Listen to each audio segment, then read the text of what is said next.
കായംകുളത്ത് നിന്ന് മേനംകുളം ഭാഗത്ത് പരിശുദ്ധ വചനത്തിന് സാക്ഷിയായി നിൽക്കുവാൻ പരിശുദ്ധനായ ദൈവം ഇന്ന് രാത്രിയിൽ എന്നെ കൊണ്ടുവന്ന ദൈവത്തിൻ്റെ കൃപയ്ക്കായി ഞാൻ ദൈവത്തിന് ആദ്യമായി സ്തുതിയും ബഹുമാനവും മഹത്വവും ഈ പ്രാരംഭ നിമിഷം തന്നെ ഞാൻ അർപ്പിക്കുകയാണ്.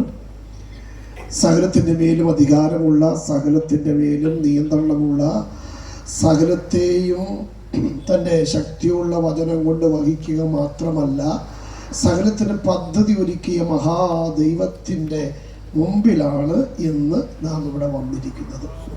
ഇവിടെ ആയിരിക്കുന്ന എല്ലാ പ്രിയപ്പെട്ടവരെ ഓർത്ത് ഞാൻ ദൈവത്തെ സ്തുതിക്കുന്നു. നിങ്ങൾക്ക് എല്ലാവർക്കും ക്രിസ്തു യേശുവിൻ്റെ പരിശുദ്ധവും മാധുര്യമേറിയ നാമത്തിൽ എൻ്റെ വന്ദനം അറിയിക്കുന്ന വിശേഷാൽ ഈ ദേശത്ത് കർത്താവിൻ്റെ അഭിഷിക്ത ശുശ്രൂഷയ്ക്കായി സ്വർഗം നിയമിച്ച കർത്താവിൻ്റെ ദാസൻ, എൻ്റെ സഹപ്രവർത്തകൻ പാസ്റ്റർ സർവദാസ് അവറുകൾ കുടുംബം ഇന്ന് ഈ മീറ്റിംഗ് ആത്മനിയോഗ ലീഡ് ചെയ്യുന്ന പാസ്റ്റർ ബിജു മോനവറുകൾ, സ്റ്റേജിലായിരിക്കുന്ന എന്നോടുകൂടെ കടന്നു വന്ന പാസ്റ്റർ ഷിജു എമ്മ, എൻ്റെ മുമ്പിൽ മറ്റേ പല അഭിഷിക്ത ദൈവദാസന്മാർ, കർത്താവിനോട് അധ്വാനം ചെയ്ത ധാരാളം ദൈവദാസന്മാർ എൻ്റെ മുമ്പിലുണ്ട്. അവരെല്ലാവരെയും ഞാൻ ഓർക്കുന്നു. എല്ലാ ദൈവദാസന്മാർ, ഈ ദേശാദിവാസികൾ, ദൈവജനം ഈ പന്തലിനകത്ത് മാത്രമല്ല, ഈ റോഡ് സൈഡിലും ഭവനങ്ങളിൽ അവരവരുടെ ഭവനങ്ങളിൽ ഇരുന്നു കൊണ്ട്, കച്ചവട സ്ഥാപനത്തിൻ്റെ വരാന്തയിൽ ഇരുന്നു കൊണ്ട് ഈ ചുറ്റുപാടുകൾ ശബ്ദം ശ്രദ്ധിക്കുന്ന എല്ലാ ദേശവാസികൾ, നിങ്ങളെല്ലാവരെയും ഓർത്ത് ഞാൻ ദൈവത്തെ സ്തുതിക്കുകയും നിങ്ങൾക്ക് എല്ലാവർക്കും ക്രിസ്തു യേശുവിൻ്റെ നാമത്തിൽ എൻ്റെ വന്ദനം അറിയിക്കുന്നു. വിശേഷാൽ ക്രിസ്തു യേശുവിൽ ഒത്തിരി ആദരണീയനും ബഹുമാന്യമായിരിക്കുന്ന കർത്താവദാസൻ കുര്യൻ ശാമുൽ അവറുകൾ ഇന്ന് നമ്മോട് കൂടെ ഉണ്ടല്ലോ. അഭിഷിക്ത ദൈവത്തിനെ ഓർത്തും ഞാൻ കർത്താവിന് മഹത്വം കരയറ്റുകയാണ്. ദീർഘവർഷങ്ങളായുള്ള ആത്മബന്ധം പ്രിയ ദേവദാസനുമായിട്ടുണ്ട്.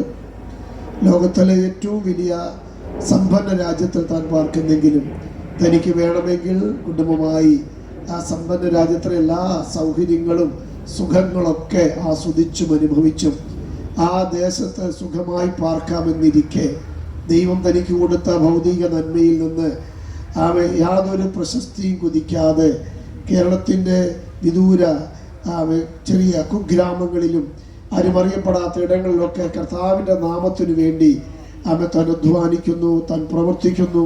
അതിന് തനിക്ക് ദൈവം കൊടുത്ത എല്ലാ സാധ്യതകളും സാഹചര്യങ്ങളും താൻ കർത്താവിന് വേണ്ടി ചെലവഴിക്കുന്നല്ലോ. ആ അഭിഷിക്ത ദൈവദാസനെ ഓർത്ത് ഞാൻ ദൈവത്തെ സ്തുതിക്കുന്നു. ഒരുമിച്ചായിരിക്കാൻ കർത്താവ് കൃപ നൽകിയല്ലോ. തൻ്റെ ശുശ്രൂഷകളെ ദൈവം അനുഗ്രഹിക്കട്ടെ.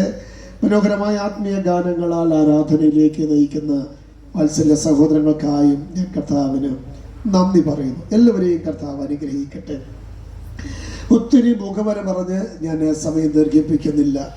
നിങ്ങളുമായി പങ്കുവെക്കുവാൻ ദൈവം എൻ്റെ കയ്യിലൊരു ദൈവവചനാലോചന ദൂത് തന്നിട്ടുണ്ട്. അത് അവയെ കൈമാറുവാൻ ഞാൻ കർത്താവിൽ ശരണപ്പെടുകയാണ്. പറയുന്നത് ഞാനായാലും ദൂത് ദൈവത്തിൻ്റെതാണ്.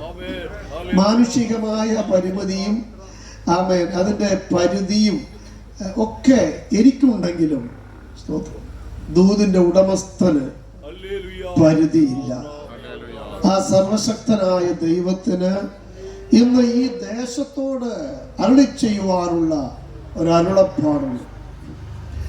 ആ അരുളപ്പാടിന് ആധാരമായി പരിശുദ്ധ തിരുവെഴുത്തിൽ നിന്ന് ഒരു വേദഭാഗം പ്രാരംഭമായി വായിക്കാം. 1 കൊരിന്ത്യർ ലേഖനം 1-ാം അധ്യായം 22, 23, 24 വാക്യങ്ങളും അനന്തരമായി അതിൻ്റെ 18-ാമത്തെ വാക്യവും ഇവിടെ ദേവദാസൻ വായിക്കും. യഹൂദന്മാർ അടയാളം ചോദിക്കുകയും യവനന്മാർ ജ്ഞാനം അന്വേഷിക്കുകയും ചെയ്യുന്നു. ഞങ്ങളോ ക്രൂശിക്കപ്പെട്ട ക്രിസ്തുവിനെ പ്രസംഗിക്കുന്നു. യഹൂദന്മാർക്ക് ഇടർച്ചയും ജാതികൾക്ക് ഭോഷത്വമെങ്കിലും യഹൂദന്മാരാകട്ടെ യവനന്മാരാകട്ടെ വിളിക്കപ്പെട്ട ഏവർക്കും ദൈവശക്തിയും ദൈവജ്ഞാനവുമായ ക്രിസ്തു യേശുവിനെ തന്നെ. ക്രൂശിന്റെ വചനം നശിച്ചു പോകുന്നവർക്ക് ഭോഷത്വവും രക്ഷിക്കപ്പെടുന്ന നമുക്ക് ദൈവശക്തിയുമാകുന്നു. ഈ പരിശുദ്ധ വചനത്തിനായി ദൈവമക്കൾക്ക് ഒരു വാക്ക് സ്തോത്രം പറയാമോ? സ്തോത്രം, സ്തോത്രം, സ്തോത്രം. ഞാൻ ഈ പന്തലിലേക്ക് കയറി വന്നപ്പോൾ ഈ സ്റ്റേജിലേക്ക് നോക്കി. ഈ സ്റ്റേജിൽ കെട്ടിയിരിക്കുന്ന ബാനറിന്റെ ഏറ്റവും മുകളിൽ കൊടുത്തിരിക്കുന്നത് ഞങ്ങളോ ക്രൂശിക്കപ്പെട്ട ക്രിസ്തുവിനെ പ്രസംഗിക്കുന്നു. എനിക്ക് ഇന്നും ഉയർത്തുവാനുള്ളത് ഈ നാമം തന്നെയാണ്, ക്രൂശിക്കപ്പെട്ടവനായ ക്രിസ്തു. നാം ധാരാളം പ്രസംഗങ്ങൾ കേൾക്കുന്നവരാണ്. തെരുക്കോണുകളിൽ ഘോരഘോരം പ്രസംഗിക്കുന്ന പ്രസംഗികളെ നമുക്ക് കാണുവാൻ കഴിയും. പ്രത്യേകിച്ച് തെരഞ്ഞെടുപ്പുകളൊക്കെ അടുത്തു വരുമ്പോൾ നമ്മുടെ രാഷ്ട്രീയ നേതാക്കന്മാർ, നമ്മുടെ ഭരണകർത്താക്കൾ, ഇവരെല്ലാവരും പ്രസംഗിക്കാറുണ്ട്. അവരുടെ എല്ലാം പ്രസംഗം നമ്മുടെ നന്മയ്ക്ക് വേണ്ടി എന്നാണ് അവർ പറയുന്നത്. വളരെ മനോഹരമായ വാഗ്ദത്തങ്ങൾ നൽകി ചാതുര്യത്തോടെ മനോഹരമായ പദസഞ്ജയങ്ങൾ കൂട്ടിയിണക്കി ഏതൊരു മനസ്സിനെയും ചൂടുപിടിപ്പിക്കുമാറ്, രക്തം തിളയ്ക്കുമാറ്, ഉത്സാഹിപ്പിക്കുമാറ് അവർ പ്രസംഗിക്കാറുണ്ട്. ആ പ്രസംഗത്തെ എല്ലാം ഞാൻ അഭിനന്ദിക്കുന്നു. എന്നാൽ നിങ്ങൾ അല്പം ഗൗരവമായി ശ്രദ്ധിച്ചു കഴിഞ്ഞാൽ കാലാകാലങ്ങളിൽ പ്രസംഗിക്കുന്ന വ്യക്തികൾ അവരുടെ സന്ദേശം ഈ തെരഞ്ഞെടുപ്പിന് പറഞ്ഞിരിക്കുന്ന വാഗ്ദത്തങ്ങളല്ല അടുത്ത തെരഞ്ഞെടുപ്പ് പറയുന്നത്. അവരുടെ സന്ദേശം മാറിക്കൊണ്ടിരിക്കും. ഇപ്പോൾ സർവ്വവ്യാപകമായി കാണുന്നൊരിതുണ്ട്, അവരുടെ നേതാക്കന്മാർ ഇന്ന് ഒരു രാഷ്ട്രീയ പാർട്ടിക്കാർക്ക് വേണ്ടി ഒരു നേതാവിന് വേണ്ടി കീ വിളിക്കും. അവയെ കുറെ നാൾ കഴിയുമ്പോൾ മറ്റൊരു നേതാവിനെയായിരിക്കും ഇവർ പ്രകീർത്തിക്കുന്നത്. ഞാൻ പറഞ്ഞു വന്നത്, അവർ ഉയർത്തുന്ന ആളത്വങ്ങൾ വ്യത്യസ്തമാകാം. അവരുടെ ആശയങ്ങൾ മാറി മാറി വരുന്നു. അവർക്ക് നമ്മോട് കൈമാറാനുള്ള ദൂതുകളും വ്യത്യസ്തമാണ്. കാലാകാലങ്ങളിൽ അവർ ഇങ്ങനെ മാറിക്കൊണ്ടേയിരിക്കും. നമുക്കറിയാം, കഴിഞ്ഞ ചില വർഷങ്ങൾക്ക് നടന്ന തെരഞ്ഞെടുപ്പിൽ ഉയർത്തിയ നേതാക്കന്മാരെയല്ല ഇടക്കാലം ഉയർത്തുന്നത്. ഇങ്ങനെ മാറി മാറി വരുമ്പോൾ ഇന്ന് രാത്രി എനിക്ക് ദേശത്തോട് പറയാനുള്ളത്, 20 നൂറ്റാണ്ടുകളായി 21 നൂറ്റാണ്ടുകളായി എന്നെ പോലുള്ള ഉപദേശിമാർ ഉയർത്തുന്ന ഒരു വ്യക്തിയുണ്ട്. അവർ കൈമാറുന്ന സന്ദേശമുണ്ട്. ഞങ്ങൾക്ക് ആളെ മാറ്റി, ഞങ്ങളുടെ നേതാവിനെ ഞങ്ങൾ മാറ്റാറില്ല, ഞങ്ങളുടെ ആശയങ്ങൾ മാറ്റാറില്ല. ഞങ്ങൾക്ക് ഉയർത്തുവാൻ ഒരേ ഒരു വ്യക്തി, ഞങ്ങൾക്ക് പറയുവാൻ ഒരേ ഒരു സന്ദേശം. ഒരുപക്ഷെ പ്രസംഗികളുടെ അവരുടെ ഭാഷ, അവരുടെ അറിവനുസരിച്ച് അവരുടെ അവതരണങ്ങൾ വ്യത്യാസമുണ്ടായാലും ഞങ്ങൾക്കെല്ലാം പറയാൻ ഒരു വ്യക്തിയെ കുറിച്ചുള്ളൂ, ഒരാശയമേ നിങ്ങൾ പറയാനുള്ളൂ. ആ വ്യക്തിയെ, ആ ആശയത്തെ ഇന്ന് രാത്രിയിൽ ഞാൻ നിങ്ങളുമായി ഈ ദേശവുമായി പങ്കുവെക്കട്ടെ. അതിനല്പസമയം നിങ്ങളുടെ സഹൂതമായ ശ്രദ്ധയെ ഞാൻ പ്രാരംഭത്തിൽ ക്ഷണിക്കുകയാണ്. ഇവിടെ ധന്യനായ പൗലോസ് ശ്ലീഹ ക്രിസ്തു ഉപദേശത്തെ 3 ഭൂഖണ്ഡങ്ങളിൽ എത്തിച്ച, ലോകം കണ്ടത് ഏറ്റവും വലിയ മിഷണറി വര്യനായ, ലോകം ആദരിക്കുന്ന ഒരു സുവിശേഷകൻ, മിഷണറി വര്യൻ. തന്റെ പൂർവ്വകാല ചരിത്രം നാം പഠിച്ചു കഴിഞ്ഞാൽ ധനാഢ്യനായ, ആ കാലത്ത് ഏറ്റവും അതിസമ്പന്നന്മാരായ ആ സമ്പന്ന കുടുംബത്തിൽ പിറന്ന, വിജ്ഞാനങ്ങളിൽ ഏറ്റവും ഉന്നതമായ കാലത്തെ ഏറ്റവും ശ്രേഷ്ഠമായ യൂണിവേഴ്സിറ്റിയിൽ ഉന്നത വിദ്യാഭ്യാസം നേടിയ, മതപരമായി നോക്കിയാൽ അന്നത്തെ ഏറ്റവും ഉന്നതമായ ശ്രേഷ്ഠ മതത്തിന്റെ ഉന്നത അധികാര പദവിയിലിരുന്ന, ദേശം ആദരിക്കുന്ന, ദേശം ബഹുമാനിക്കുന്ന പൗലോസ് ശ്ലീഹ തന്റെ ജ്ഞാനം, ലോകത്തിലെ ഏത് ജ്ഞാനത്തോട് കിടപിടിക്കുന്ന, അന്ന് ലോകത്തെ കീഴടക്കിയ യവനായ ജ്ഞാനം, ജ്ഞാനവാദമാകട്ടെ എപ്പിക്യൂരിസമാകട്ടെ, ഏത് ജ്ഞാനത്തോട് കിടപിടിക്കുവാൻ, വാദിച്ച് ജയിക്കുവാൻ കഴിവുള്ള ജ്ഞാനിയായ പൗലോസ്, സമ്പന്നനായ പൗലോസ്, വാഗ്മിയായ പൗലോസ്, ഉന്നതമായ അറിവും ദർശനമുള്ള പൗലോസ്. ആ പൗലോസ് പറയുകയാണ്, ഇതൊക്കെ എനിക്കുണ്ടെങ്കിലും എനിക്ക് ഉയർത്തുവാനും പ്രസംഗിക്കുവാനും ഒരേ ഒരു വ്യക്തി. താൻ പറയുകയാണ്, ഞങ്ങളോ ക്രൂശിക്കപ്പെട്ടവനായ ക്രിസ്തുവിനെ പ്രസംഗിക്കുന്നു. ഇത് പറയുമ്പോൾ, ഇന്ന് ഞാൻ ഈ വാക്ക് പറയുമ്പോൾ അതിന് ഒരു വലിയ പ്രത്യേകത തോന്നുകയില്ല. ക്രിസ്തു യേശു ഇന്ന് ലോകം ആദരിക്കുന്നു. ഒരുപക്ഷെ യേശുവിന്റെ മക്കളായി അവനെ ആരാധിക്കുന്നവർ മാത്രമല്ല, ലോകത്തിലെ നാസ്തികന്മാര് പോലും യേശു എന്ന ആ വ്യക്തിത്വത്തെ അംഗീകരിക്കുകയും ബഹുമാനിക്കുകയും ചെയ്യുന്ന ആ വ്യക്തികളാണ്. അപ്പോൾ ക്രൂശിക്കപ്പെട്ട ക്രിസ്തു എന്ന് പറയുമ്പോൾ ഇന്ന് അതിന്റെ അർത്ഥം മനസ്സിലാകില്ല. എന്നാൽ അന്ന് പൗലോസ്ലീഹായുടെ കാലത്ത്, ഈ ലേഖനം എഴുതിയ കാലത്ത് ക്രൂശ് അപമാനത്തിന്റെ ചിഹ്നമായിരുന്നു.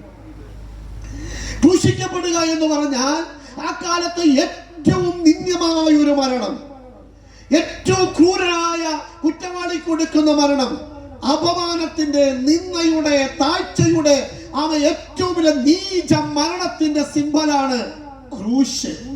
അതിനെക്കുറിച്ച് താൻ പറയുകയാണ്, ഇത് ജാതികൾക്ക് മോക്ഷത്വമാണ് ക്രൂശിക്കപ്പെട്ട ക്രിസ്തു എന്നുള്ളത്. യഹൂദന്മാര് ഇവർക്ക് അത് ഭോഷത്വമാണ്, അനേകർക്ക് ഭോഷത്വമാണ്. ഇത് അനേകർക്ക് സ്വീകാര്യമില്ലാത്ത ഈ വചനം പൗലോസ്ലീഹ പറയുന്നു, ഞാനിത് പ്രസംഗിക്കുകയാണ്. അനേകർക്ക് ഉൾക്കൊള്ളാൻ പറ്റില്ല.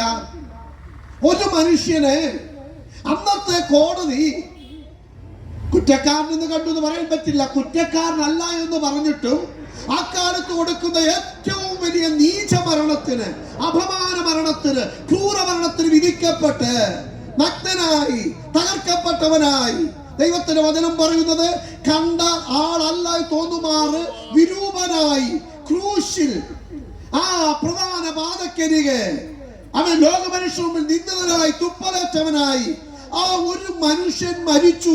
ആ മരണത്തെ കുറിച്ച് പ്രസംഗിക്കുന്നത് അനേകർക്ക് ലജ്ജയായി, നീചകാര്യമായി, അപമാനമായി, ഭോഷത്വമായി തോന്നുമ്പോൾ പൗലോസ്ലീഹ നെഞ്ചി വിരിച്ചു പറയുന്നു, അവൻ ഞങ്ങളെ യേശുവിനെ പ്രസംഗിക്കുകയാണ്. എന്തുകൊണ്ടാണെന്ന് തന്നോട് പറയുന്നുണ്ട്. താൻ പറയുന്നത് അനേകർക്ക് ഇത് ഭോഷത്വവും അവൻ കഴിവില്ലാത്തതൊക്കെ എന്ന് തോന്നിയാലോ അവൻ ഞങ്ങൾക്ക് ഇത് ദൈവശക്തിയാണ്. ക്രൂശിന്റെ വചനം അവൻ ഞങ്ങൾക്ക് ദൈവശക്തിയാണ്. അത് ഇന്ന് രാത്രി ഈ ക്രൂശിന്റെ വചനം ഞാൻ ഇവിടെ ഉയർത്തുമ്പോൾ പ്രാരംഭത്തിൽ വിളിച്ചു പറയട്ടെ, ഇത് ദൈവശക്തിയാണ്. വിശ്വസിക്കുന്നവർക്ക് വേണ്ടി ഇത് വ്യാപരിക്കുക. ഈ മേഘംകുളം ദേശത്ത് ഇവിടെ കൂടി വന്ന പന്തലിന്റെ കീഴിലുള്ളവർക്ക് മാത്രമല്ല, ഈ വചനം കേൾക്കുന്നവരുടെ മേൽ ഈ ക്രൂശിന്റെ ശക്തി, ദൈവശക്തി വ്യാപരിക്കാൻ പോകുകയാണ്. വിശ്വസിക്കുന്ന ദൈവമക്കളെ സ്തുതിക്കാമോ? അവൻ ഞങ്ങൾക്കിത് ദൈവശക്തിയാണ്. മനുഷ്യശക്തി പരാജയപ്പെട്ടപ്പോൾ പൗലോസിന് പറയാൻ പറ്റും, എന്റെ ജ്ഞാനം പരാജയപ്പെട്ടപ്പോൾ, എന്റെ പണം പരാജയപ്പെട്ടപ്പോൾ, എന്റെ അധികാരം പരാജയപ്പെട്ടപ്പോൾ, പരാജയം മാത്രമായി താഴെ വീണ് ദർശനം കണ്ടു കാഴ്ച നഷ്ടപ്പെട്ട എനിക്ക് ഇന്നൊരു ദൈവശക്തിയുണ്ട്. ആ ദൈവശക്തി ഞാൻ പ്രസംഗിക്കാൻ പോവുകയാണ്. എന്റെ പ്രിയരെ, ഇതേ പൗലോസ് തന്നെ തെസ്സലോനിക്ക ലേഖനത്തിൽ ഇങ്ങനെ ഒരു വാക്ക് പറയുന്നുണ്ട്. താൻ ഇങ്ങനെയാണ് പറയുന്നത്, ഞങ്ങൾ പ്രസംഗിച്ച ദൈവവചനം നിങ്ങൾ കേട്ടു. 1 തെസ്സലോനിക്ക ലേഖനം 2:13 ഞങ്ങൾ പ്രസംഗിച്ച ദൈവവചനം നിങ്ങൾ കേട്ടു, മനുഷ്യന്റെ വചനമായിട്ടല്ല, സാക്ഷാലാകുന്നത് പോലെ ദൈവവചനമായിട്ട് തന്നെ കൈക്കൊണ്ടതിനാൽ ഞാൻ ദൈവത്തെ സ്തുതിക്കുന്നു. എന്നിട്ട് പറയുകയാണ്, വിശ്വസിക്കുന്ന നിങ്ങളിൽ അത് വ്യാപരിച്ചു കൊണ്ടിരിക്കുന്നു. ഇന്ന് രാത്രിയിലും ഈ ക്രൂശിന്റെ വചനം ഞാൻ പ്രസംഗിക്കാൻ പോകുന്നത് ക്രൂശിനെ കുറിച്ചാണ്. ആ ക്രൂശിന്റെ വചനം നിങ്ങൾ വിശ്വാസത്തോടെ ഏറ്റെടുത്താൽ ആ വചനത്തിന്റെ ശക്തി നിങ്ങളുടെ ശരീരത്തിലൊന്ന് വ്യാപരിക്കും, നിങ്ങളുടെ ആളത്വത്തിലൊന്ന് വ്യാപരിക്കും. നിങ്ങൾക്ക് വിടുതൽ വേണ്ട തലങ്ങളിൽ, ഉദ്ധാരണം വേണ്ട മണ്ഡലങ്ങളിൽ ആ ദൈവശക്തി ഇവിടെ വ്യാപരിക്കാൻ പോകുകയാണ്. ഞാൻ പറഞ്ഞല്ലോ ഇതിന്റെ സന്ദേശത്തിന്റെ മുഖവർ എനിക്ക് വേഗത്തിൽ നിർത്തണം. ഞാൻ പറഞ്ഞല്ലോ ഒരു പ്രധാന സന്ദേശത്തിലേക്ക് വരട്ടെ. ഇപ്പോൾ പൗലോസ്ലീഹ പറയുന്നു, ഞാനിവിടെ ക്രൂശിക്കപ്പെട്ടവനായ ക്രിസ്തുവിനെ പ്രസംഗിക്കാൻ പോകുകയാണ്. എന്താണ് ഈ ക്രൂശിക്കപ്പെട്ട ക്രിസ്തുവിന്റെ ക്രൂശിന്റെ വചനത്തിന് പ്രത്യേകത? എന്താണ് വാസ്തവത്തിൽ ക്രൂശ്? ആ ക്രിസ്തുവിന്റെ ക്രൂശിൽ എന്താണ് സംഭവിച്ചത്? ഈ കാര്യം ഇന്ന് നിങ്ങളോട് പങ്കുവെക്കുവാനാണ്, ഈ ദേശത്തോട് വിളിച്ചു പറയുവാനാണ് എനിക്ക് ലഭിച്ച നിയോഗം. എന്താണ് വാസ്തവത്തിൽ ക്രൂശിൽ സംഭവിച്ചിരിക്കുന്നത്? ഇന്ന് അക്കാലത്ത് അത് അപമാനത്തിന്റെയും നിന്ദയുടെയും പരിഹാസത്തിന്റെയും ചിഹ്നമായിരുന്നു ക്രൂശെങ്കിൽ, ഇന്ന് ക്രൂശ് മാന്യതയുടെയാണ്. ഇന്ന് ചിലർക്ക് അലങ്കാരമാണ്, ആഭരണങ്ങൾ തൂക്കിയിടാറുണ്ട്. നമുക്കറിയാം അനേക പ്രധാന പ്രാതിഹോദങ്ങളിൽ കുരിശ് കാണാൻ പറ്റും, അനേകർ വണങ്ങാറുണ്ട്. ഇതെല്ലാം നടക്കും. ഇന്ന് ഇത് മാനിക്കപ്പെടുന്ന ഒന്നാണെങ്കിലും അന്ന് നിന്ദയുടെ അപമാനത്തിന്റെ ഈ ക്രൂശ് ഇതെങ്ങനെ ദൈവശക്തിയാകും? രാത്രി ക്രൂശിതനായ മശിഹ, ക്രൂശിക്കപ്പെട്ടവനായ ക്രിസ്തു, എന്താണ് ക്രൂശിൽ സംഭവിച്ചത്? പ്രിയരെ, നിങ്ങളത് അറിയണം. മേരംകുളം ദേശവാസികളെ, നിങ്ങൾ അറിയണം. നിങ്ങൾ യേശുവിനെ കുറിച്ച് കേട്ട് കാണും, നിങ്ങൾ ക്രൂശിനെ കുറിച്ച് കേട്ട് കാണും. എന്നാൽ ഈ പരിശുദ്ധ തിരുവചനത്തിൽ അത്യുന്നതനായ ദൈവം നമ്മോട് പറയുന്നത് എന്താണ് ക്രൂശിൽ സംഭവിച്ചിരിക്കുന്നത്? ക്രൂശ് നമുക്ക് വണങ്ങുവാനുള്ള ഒരു വസ്തുവാണോ? ക്രൂശ് ആഭരണമായി കഴുത്തിൽ കെട്ടിത്തൂക്കുവാനുള്ളതാണോ? ക്രൂശ് ഏതെങ്കിലും ചിഹ്നങ്ങളാണോ? ഏതെങ്കിലും മതത്തിന്റെ അടയാളമാണോ? എന്താണ് ക്രൂശ്? ക്രൂശിൽ എന്താണ് സംഭവിച്ചിരിക്കുന്നത്? ഇവിടെ തന്നെ പറയുന്നു, ഈ ക്രൂശ് അതിന് മഹത്വമാകുവാൻ കാരണം അതിൽ ഒരാൾ ക്രൂശിക്കപ്പെട്ടു. ക്രൂശ് മാത്രമല്ല, അതിൽ മഹത്വമില്ല. എന്നാൽ ആ ക്രൂശിൽ ഒരുവൻ ക്രൂശിക്കപ്പെട്ടത് കൊണ്ട് അതിൽ മഹത്വമുണ്ടായി. യേശു ക്രൂശിൽ മരിച്ചത് എന്തിനു വേണ്ടിയാണ്? ആർക്ക് വേണ്ടിയാണ്? ഞാൻ ആരംഭത്തിൽ പറഞ്ഞതുപോലെ അവിടുന്ന് ഒരു തെറ്റും ചെയ്തിട്ടില്ല. ചിലരെങ്കിലും പഠിപ്പിക്കുന്ന പോലെ യേശു ക്രിസ്തുവിന്റെ മരണം ഒരു രക്തസാക്ഷി മരണമായിരുന്നില്ല. തന്റെ ആശയത്തിനു വേണ്ടി, തന്റെ സമൂഹത്തിനു വേണ്ടി, അല്ലെങ്കിൽ തന്റെ പ്രസ്ഥാനത്തിനു വേണ്ടി ബലിദാനമായിരുന്നില്ല യേശുവിൻ്റെത്. രക്തസാക്ഷി മരണമായിരുന്നില്ല. അതൊരു അപകട മരണമായിരുന്നില്ല. അല്ലെങ്കിൽ രാത്രിയുടെ യാമങ്ങളിൽ യേശുവിനെ തോട്ടത്തിൽ പോയി പെട്ടെന്ന് പിടിക്കപ്പെട്ട് ഒരു ആകസ്മിക മരണമായിരുന്നില്ല. പരിശുദ്ധ വചനം പഠിച്ചവർക്കറിയാം, ഇത് വായിക്കുന്നവർക്കറിയാം. യേശു ക്രിസ്തുവിന്റെ ജനനം മുതൽ, പ്രവർത്തനം മുതൽ, മരണത്തിന് മുമ്പായി പിടിക്കപ്പെടുന്നത്, വിസ്തരിക്കപ്പെടുന്നത് സകലവും മുന്നമേ പരിശുദ്ധാത്മാവ് വിശുദ്ധ പുസ്തകത്തെ രേഖപ്പെടുത്തി ദൈവവചനത്തിന് നിവർത്തിയായി മരിക്കുകയായിരുന്നു. ഞാൻ പറഞ്ഞു വന്നത്, ഈ യേശുവിന്റെ മരണം ഒരു സാധാരണ മരണമല്ല, അപകട മരണമല്ല, ആകസ്മിക മരണമല്ല, രക്തസാക്ഷിത്വമല്ല, പ്രസ്ഥാനത്തിന് വേണ്ടിയുള്ള ബലിദാനമല്ല, ആശയത്തിന് വേണ്ടി ഉള്ള ഒരു ആത്മസമർപ്പണമല്ല.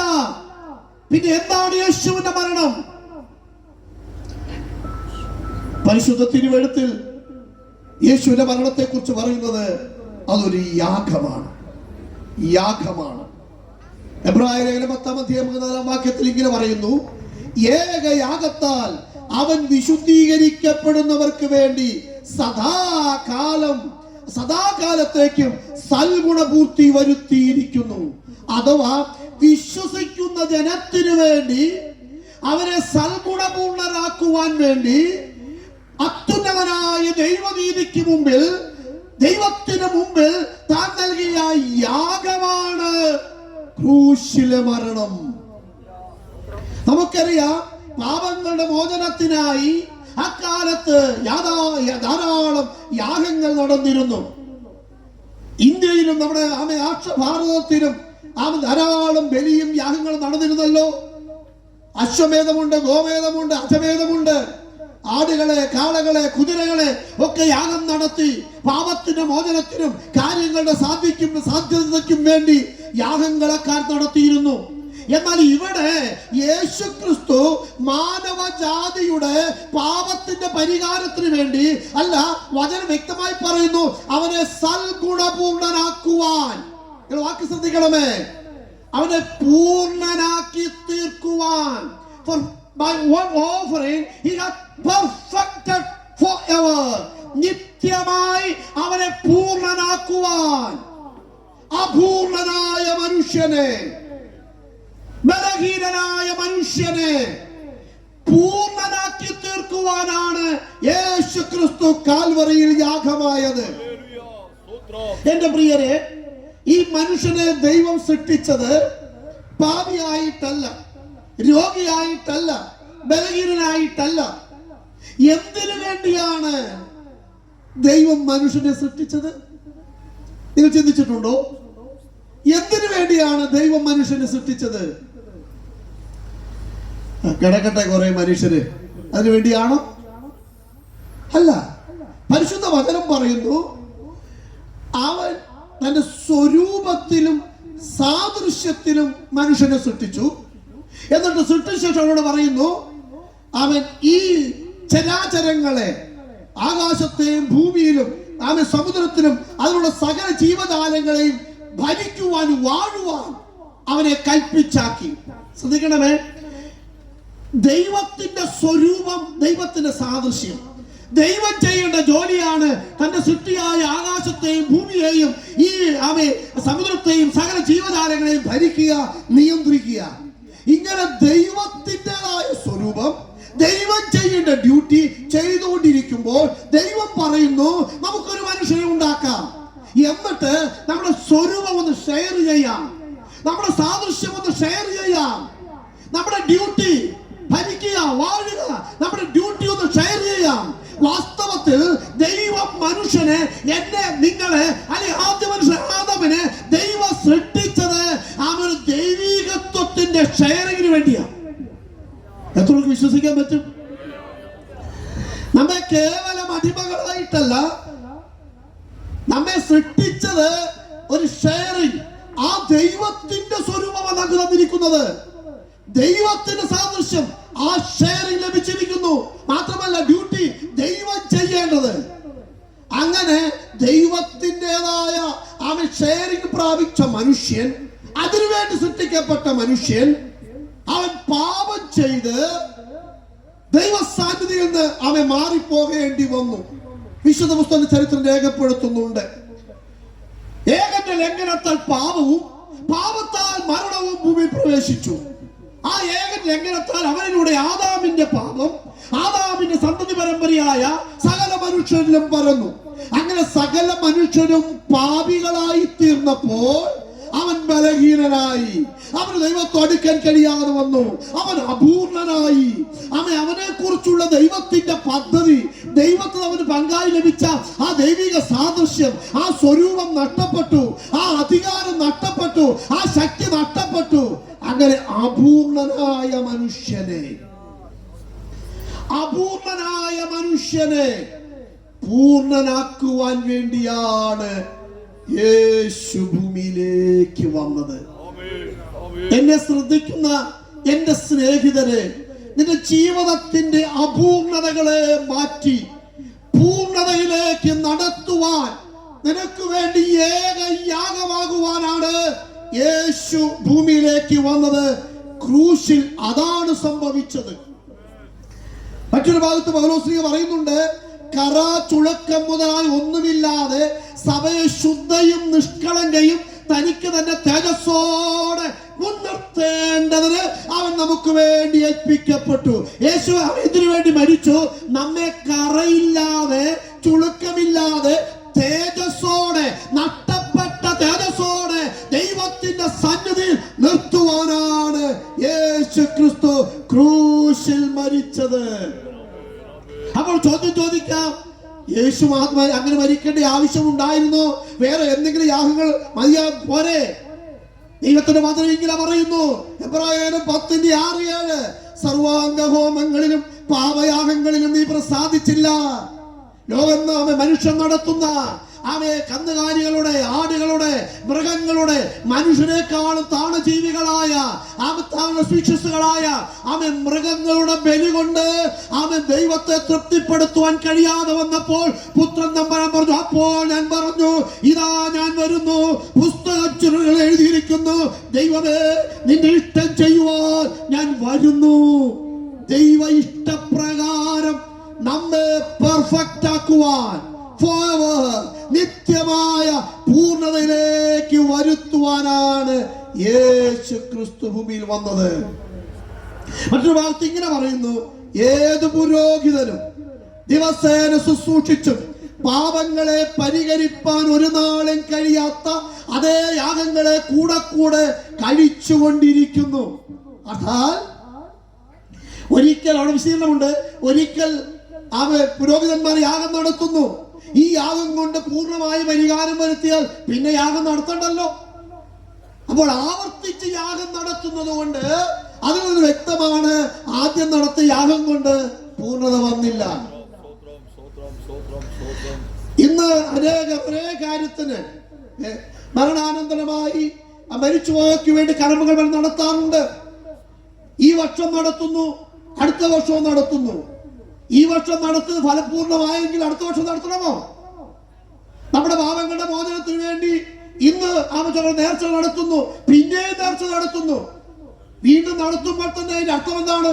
ആദ്യം നടത്തിയ നേർച്ച കൊണ്ട് പ്രയോജനമില്ല.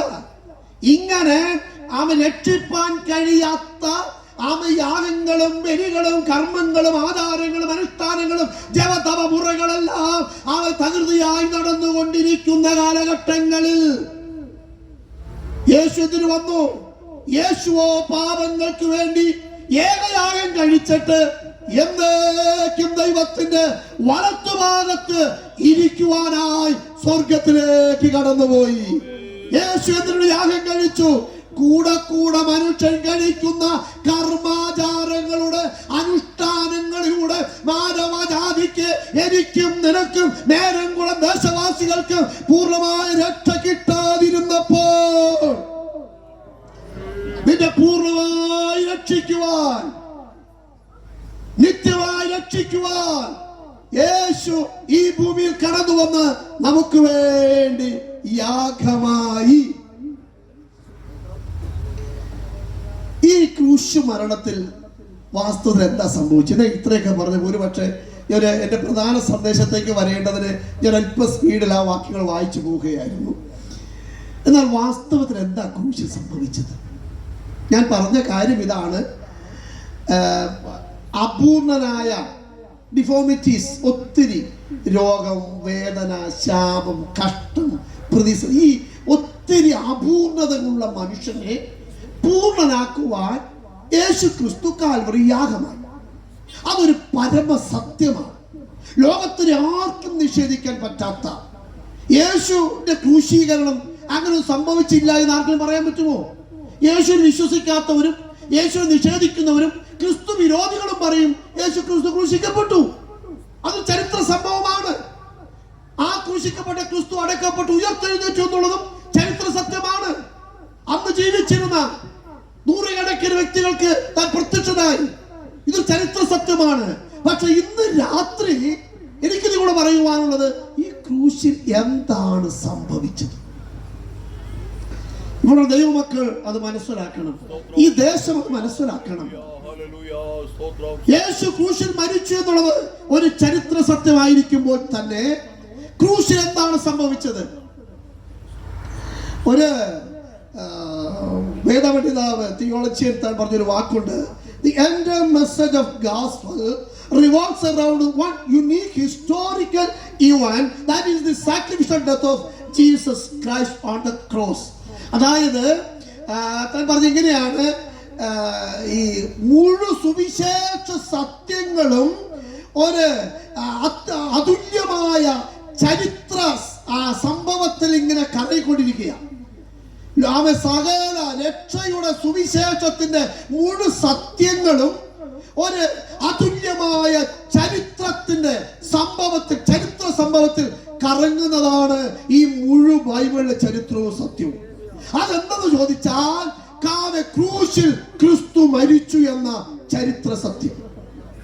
ആർക്കും നിഷേധിക്കുവാൻ കഴിയാത്ത ആ ക്രൂശിലെ മരണത്തിലാണ് ക്രിസ്ത്യാനിത്വത്തിന്റെ രക്ഷയുടെ സകല മനുഷ്യരുടെയും ജീവന്റെ അടിസ്ഥാന തത്വം അതിലാണ് അടങ്ങിയിരിക്കുന്നത്.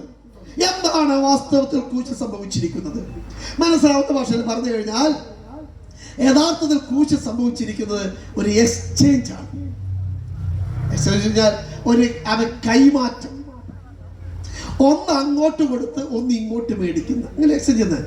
നമ്മൾ പഴയ വാഹനം കൊടുത്ത് പുതിയ വാഹനം മേടിക്കുന്നതിന് എക്സ്ചേഞ്ച് എന്നല്ല പറയുന്നത്. ക്രൂശിൽ ചില കൈമാറ്റങ്ങൾ നടക്കുകയാണ്. ഇന്ന് രാത്രി ക്രൂശിൽ നടന്ന കൈമാറ്റം എന്താണ്? അതാണ് എനിക്ക് പ്രധാനമായി നിങ്ങളോട് പറയാനുള്ളത്.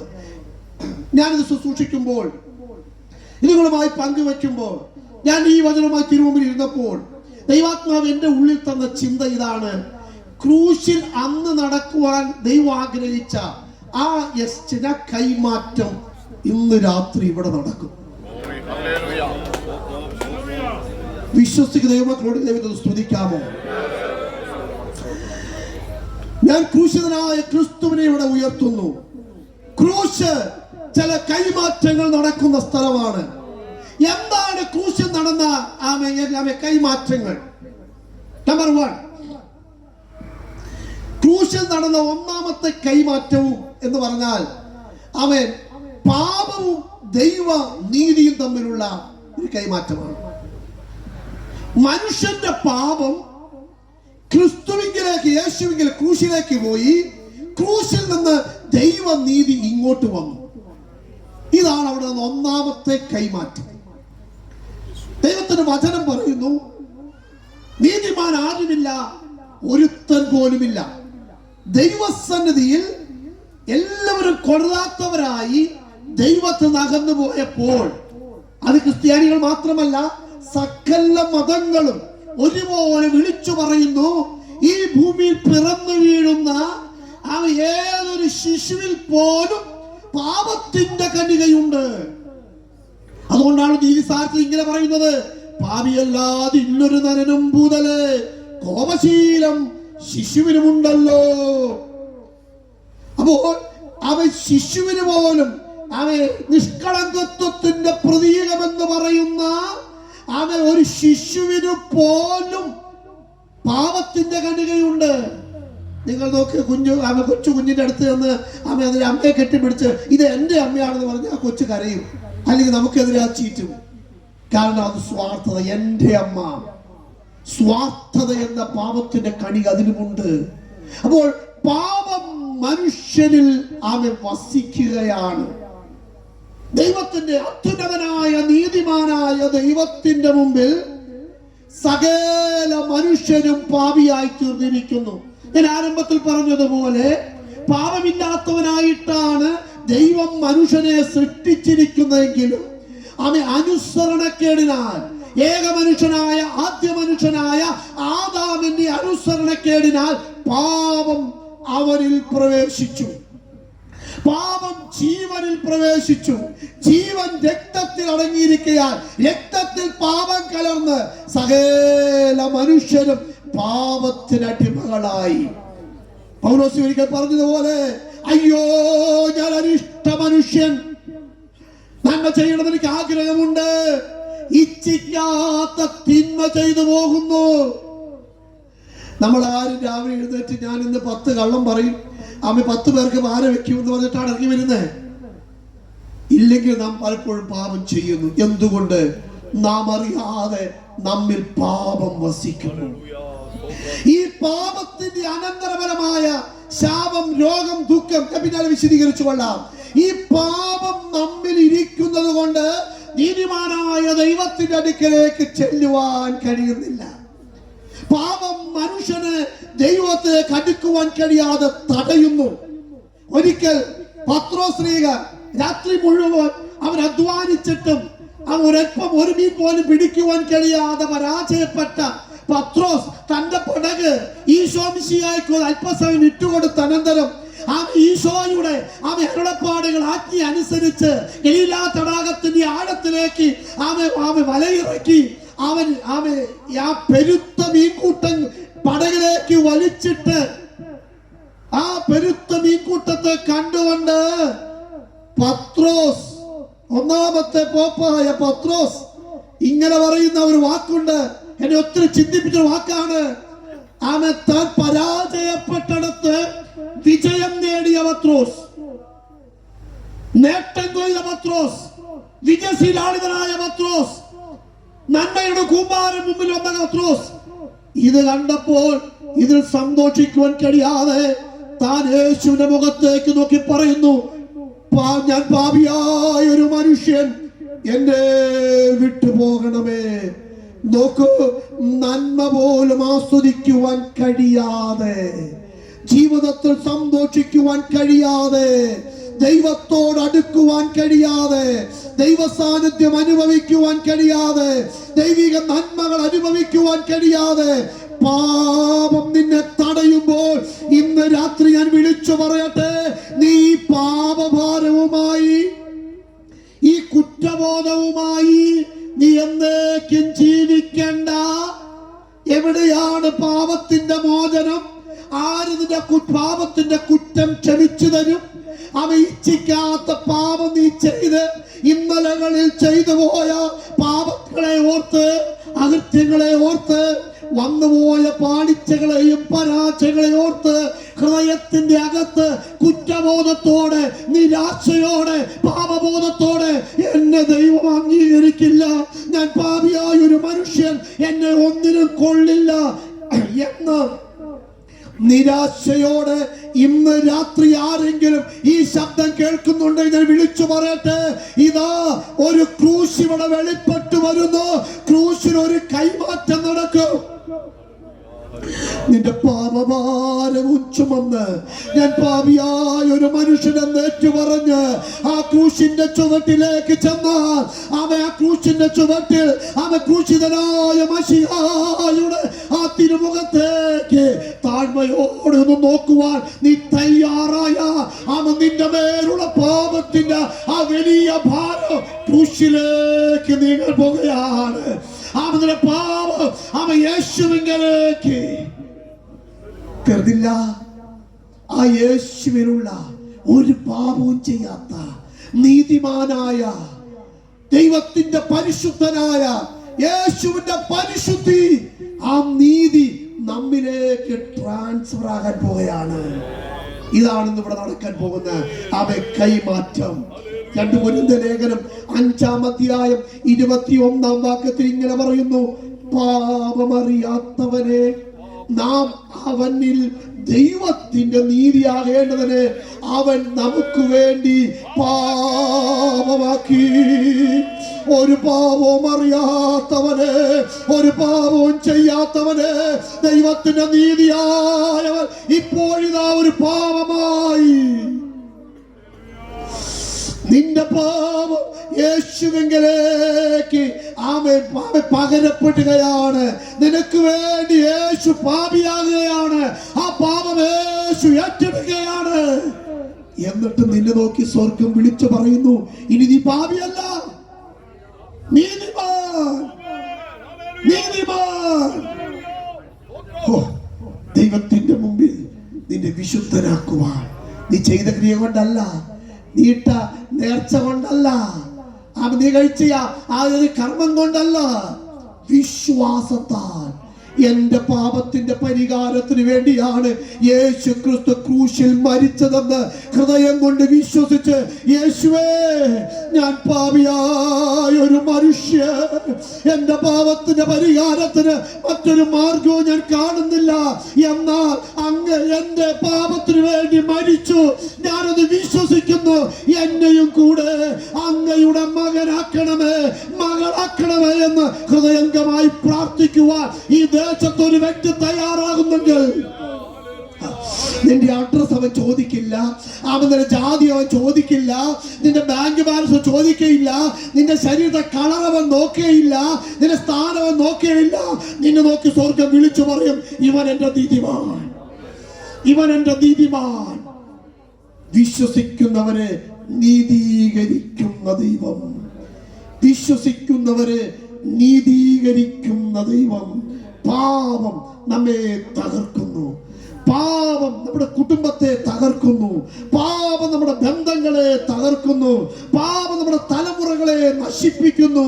പാപിയായി ജീവിക്കുന്ന മനുഷ്യ, പാപത്തിൽ നിന്ന് കരേറുവാൻ വഴി കാണാതെ നീ ഭാരപ്പെടുന്നെങ്കിൽ, പാപത്തിന്റെ പ്രത്യക്ഷീകരണമായ മദ്യപാനം, മയക്കുമരുന്നിന്റെ ഉപയോഗം, ഡ്രഗ്സിന്റെ അടിമത്വത്ത്, പാപത്തിന്റെ ക്രിയകളിൽ നീ ബന്ധിക്കപ്പെട്ടിരിക്കുന്നെങ്കിൽ, ഈ പാപത്തിന്റെ കരാളഹസ്തങ്ങളിൽ നിന്ന്, മദ്യപാനത്തിന്റെ ആ പിടിയിൽ നിന്ന്, ആൽക്കഹോളിക് അഡിക്ഷനിൽ നിന്ന്, ഡ്രഗ്സ് അഡിക്ഷനിൽ നിന്ന്, ആ പാപത്തിന്റെ ബന്ധനത്തിൽ നിന്ന് രക്ഷപ്പെടുവാൻ ആഗ്രഹമുണ്ടായിട്ടും എനിക്കതിന് കഴിയുന്നില്ല, ഇച്ഛിക്കാത്ത തിന്മ ഞാൻ ചെയ്തു പോകുന്നു എന്ന് വിലപിക്കുന്ന മനുഷ്യ, നിനക്കാണ് ഈ സത്വർത്തമാനം. എനിക്കറിയാം, എന്റെ മുമ്പിൽ ഇരിക്കുന്നവർ എല്ലാവരും മഹാഭൂരിപക്ഷം തന്നെ ഈ പാപമോചനം പ്രാപിച്ചവരാണ്. എന്നാൽ എനിക്ക് ഈ ദേശത്തോട് എന്റെ ശബ്ദം കേൾക്ക് ദേശവാസം വിളിച്ചു പറയാനുള്ള സത്യം ഇതാണ്.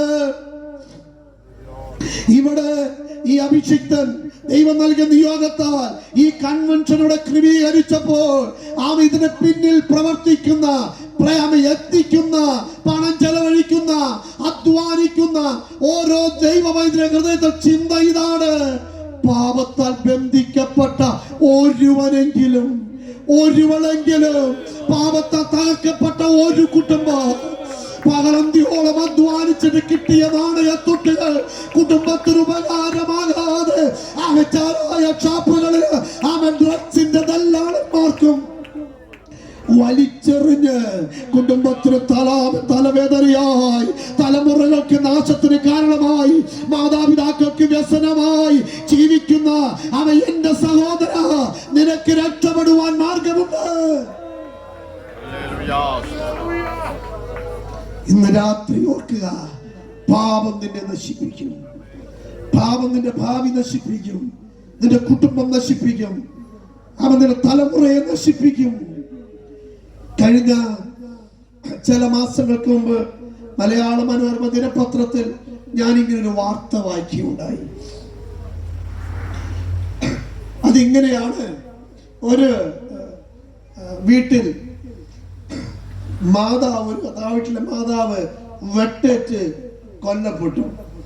ആ വീട്ടിലെ മകൾ വെട്ടേറ്റ് വളരെ ഗുരുതരാവസ്ഥയിലായിരിക്കുന്നു. രാവിലെ അയൽക്കാരെ കണ്ടതാണ്, അമ്മ മരിച്ചു കിടക്കുന്നു, വെട്ടേറ്റ്.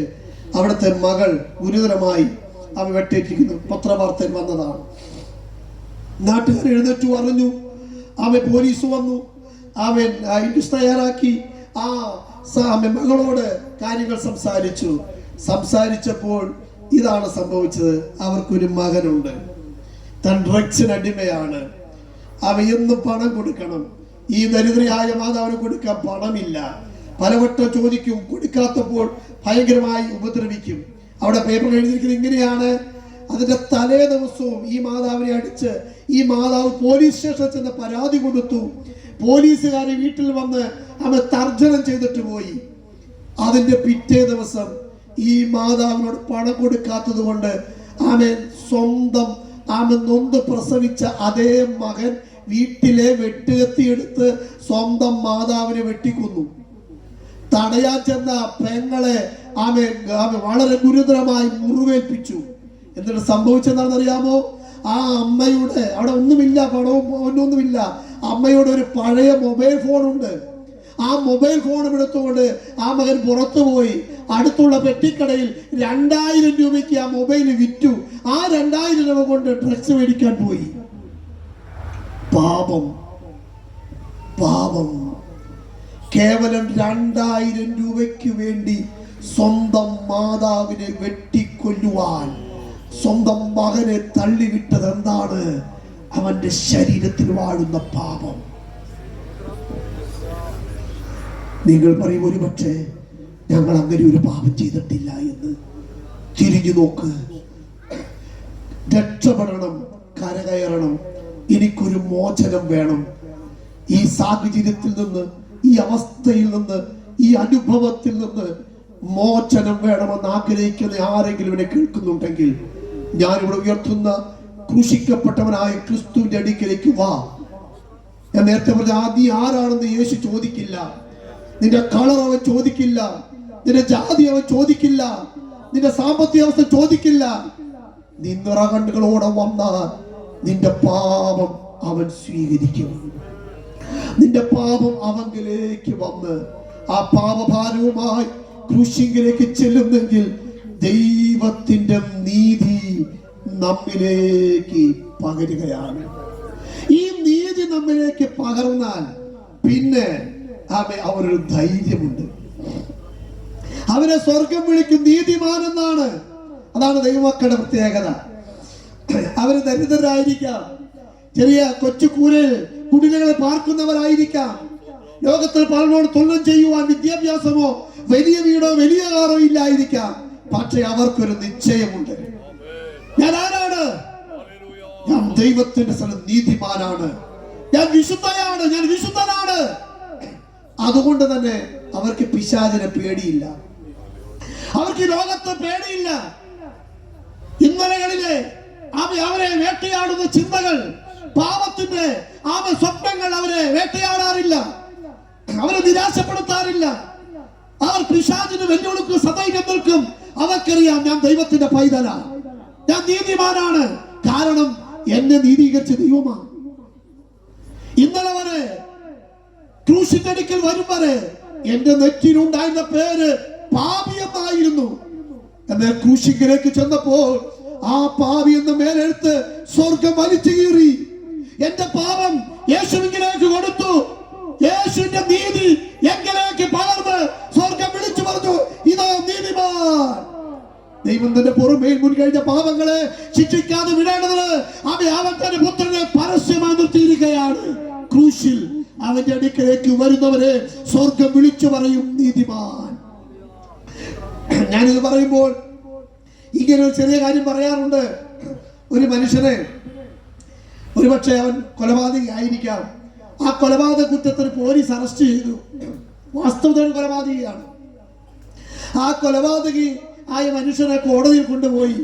കോടതി വിസ്താരം കഴിഞ്ഞപ്പോൾ കോടതി അവന് കുറ്റക്കാരനല്ല, അവൻ കുറ്റക്കാരനല്ല, ഒരു പക്ഷേ ലോക കോടതി പ്രകാരം അവന് തെളിവില്ലാത്തതുകൊണ്ടായിരിക്കാം, സുപ്രീം കോടതി വിധിച്ചു ഇവൻ കുറ്റക്കാരനല്ല. വാസ്തവത്തിൽ കുറ്റക്കാരനാണ്, പക്ഷെ കോടതി പറഞ്ഞു ഇവൻ കുറ്റക്കാരനല്ല, നിരപരാധിയാണ്. ഈ വിധിയും കേട്ട് താനിങ്ങനെ കോടതിയുടെ പുറത്തേക്ക് ഇറങ്ങുമ്പോൾ റോഡിൽ നിന്നൊരു പോലീസുകാരൻ പറയുകയാണ്, എടാ നീ കൊലപാതകിയാ, നിന്നെ ഞാൻ വിടില്ല, നിന്നെ അറസ്റ്റ് ചെയ്യും എന്ന് പറഞ്ഞാൽ ഈ മനുഷ്യന്റെ മുഖഭാവം എങ്ങനെയിരിക്കും? പുച്ഛിച്ചു തള്ളും. പോലീസുകാരൻ കൊലപാതകി എന്ന് പറഞ്ഞാലും ഒരുപക്ഷെ ആ ചരിത്രത്തിൽ ഉണ്ടായാലും താൻ പറയും, ഇനി ആരെല്ലാം എന്തെല്ലാം പറഞ്ഞാലും സുപ്രീം കോടതി പറഞ്ഞു നീ കുറ്റക്കാരനല്ലെന്ന്. അതാണ് ഒരു ദൈവ പൈതലിന്റെ ധൈര്യം. എത്ര പേര് കാര്യം പിടികിട്ടി? എന്റെ നീതിയല്ല, അത്യുന്നതനായ സ്വർഗസിംഹാസനം നമ്മെ നോക്കി വിളിച്ചു പറയുന്നു, നീ നീതിമാനാ, നീ വിശുദ്ധനാ. മരിച്ച ശേഷം ആരെങ്കിലും അവൻ ഒരുമിച്ചു കൂടി പ്രഖ്യാപിച്ച വിശുദ്ധനല്ല ഞാൻ. അവൻ അത്യുന്നതനായ സകലത്തെ സൃഷ്ടിച്ച എന്റെ സൃഷ്ടിതാവ് എന്നെ നോക്കി പറഞ്ഞിരിക്കുകയാണ്, നീ വിശുദ്ധനാണ്, നീ വിശുദ്ധമതിയാണ്. ആ ഒരു ട്രാൻസാക്ഷൻ, ആ ഒരു കൈമാറ്റം ക്രൂശിൽ നടക്കുകയാണ്. എത്ര പേർക്കത് വേണം? എത്ര പേർക്ക് ആവശ്യമുണ്ട്? എനിക്ക് എന്റെ പാപവും ദൈവനീതിയും തമ്മിൽ ഒരു കൈമാറ്റം നടക്കണം. എന്റെ പാപം ക്രൂശിലേക്ക്, ക്രൂശിലെ നീതി എങ്കിലേക്ക് എത്ര പേർക്ക് ആവശ്യമുണ്ട്? ദേശമേ, എത്ര പേർക്ക് ആവശ്യമുണ്ട്? സൗജന്യമായി നീതീകരിക്കുന്ന ദൈവപ്രവൃത്തി. ഒന്നാമത്തെ കൈമാറ്റം പാപവും ദൈവനീതിയാണെങ്കിൽ, രണ്ടാമത്തെ മറ്റൊരു കൈമാറ്റം കൂടെ നടക്കുകയാണ്. യെശയ്യാപ്രവാചകന്റെ പുസ്തകം 13-ാം അധ്യായം 6-ാം വാക്യത്തിൽ പറയുന്നു, നാം എല്ലാവരും ആടുകളെ പോലെ തെറ്റിപ്പോയിരുന്നു, നാം ഓരോരുത്തർ തന്റെ വഴിക്ക് തിരിഞ്ഞിരുന്നു, എന്നാൽ യഹോവ നമ്മുടെ എല്ലാവരുടെയും അകൃത്യം അവന്റെ മേൽ ചുമത്തി. തന്നെത്താൻ താഴ്ത്തി വായെ തുറക്കാതിരുന്നിട്ടും അവൻ പീഡിപ്പിക്കപ്പെട്ടു. കൊല്ലുവാൻ കൊണ്ടുപോകുന്ന കുഞ്ഞാടിനെ പോലെയും രോമക്ക് തുമ്പം ഉണ്ടാതിരിക്കുന്ന ആടിനെ പോലെയും വായെ തുറക്കാതിരുന്നിട്ടും അവൻ പീഡനത്താലും ശിക്ഷാവിധിയാലും എടുക്കപ്പെട്ടു. നോക്ക്, ഇവിടെ ഒരു കൈമാറ്റം നടക്കുന്നത് പാപത്തിന്റെ ശിക്ഷയും ദൈവത്തിന്റെ ക്ഷമയും.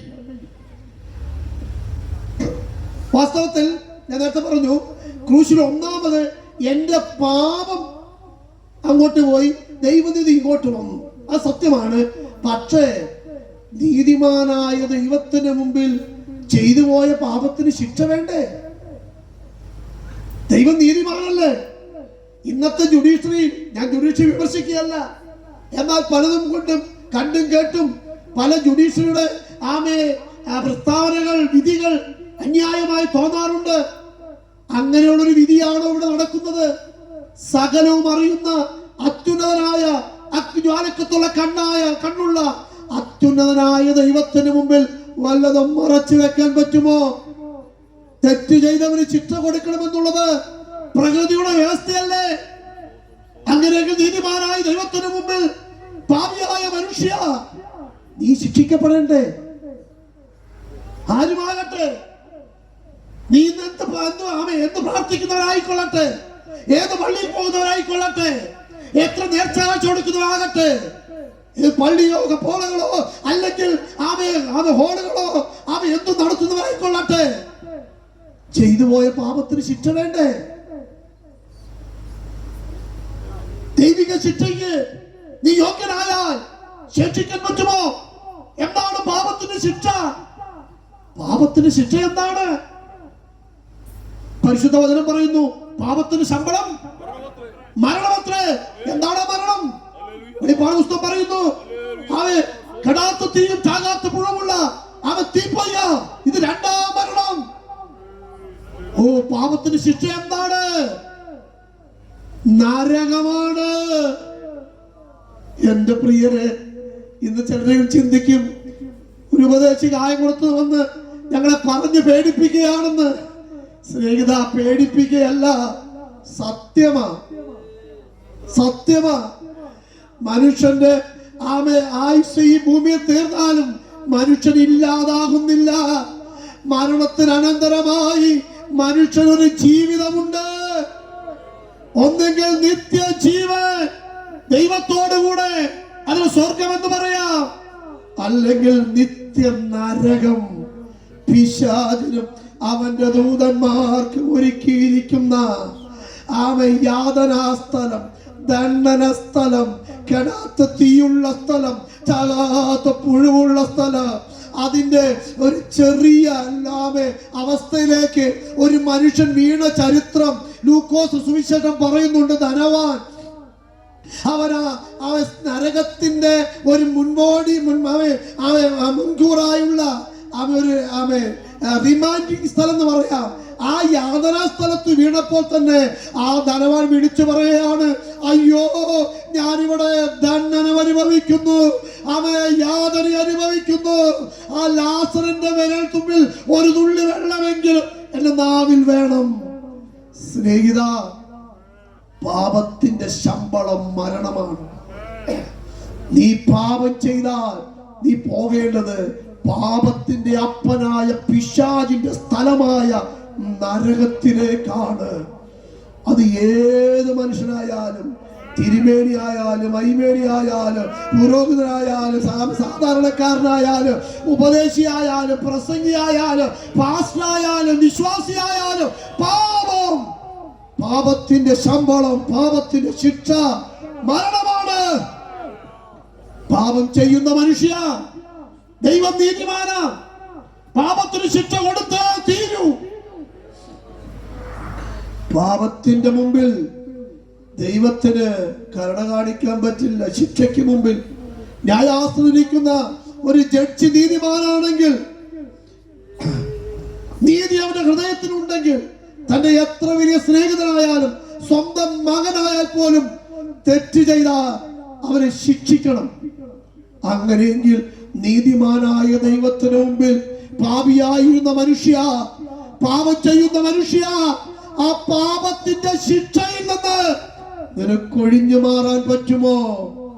ഇന്ന് നിന്റെ സ്വാധീനം കൊണ്ട്, നിന്റെ പണം കൊണ്ട്, നിന്റെ രാഷ്ട്രീയ ബന്ധം കൊണ്ട് പലതിനെയും മറിക്കാം, പലർത്തും രക്ഷപ്പെടാം. ആമേൻ. ലക്ഷങ്ങളും നല്ലൊരു വക്കീലും ഉണ്ടെങ്കിൽ എവിടെ നിന്നും നിനക്ക് ഏത് കോടതി രക്ഷപ്പെടാമെന്നൊരു ബോധം നിനക്കുണ്ടാകാം. എന്നാൽ സകലവും നഗ്നവും മലർന്നുമായി കിടക്കുന്ന അത്യുന്നതനായ ദൈവം അവൻ ന്യായാസനത്തിൽ ഇരിക്കുമ്പോൾ ദൈവത്തിന്റെ കോടതിയിൽ നിന്ന് മനുഷ്യ നിനക്ക് തെറ്റി ഒഴിയാമെന്ന് ചിന്തിക്കുന്നുണ്ടോ? കഴിയില്ല. പാപത്തിന്റെ ശിക്ഷ അനുഭവിച്ചേ തീരൂ.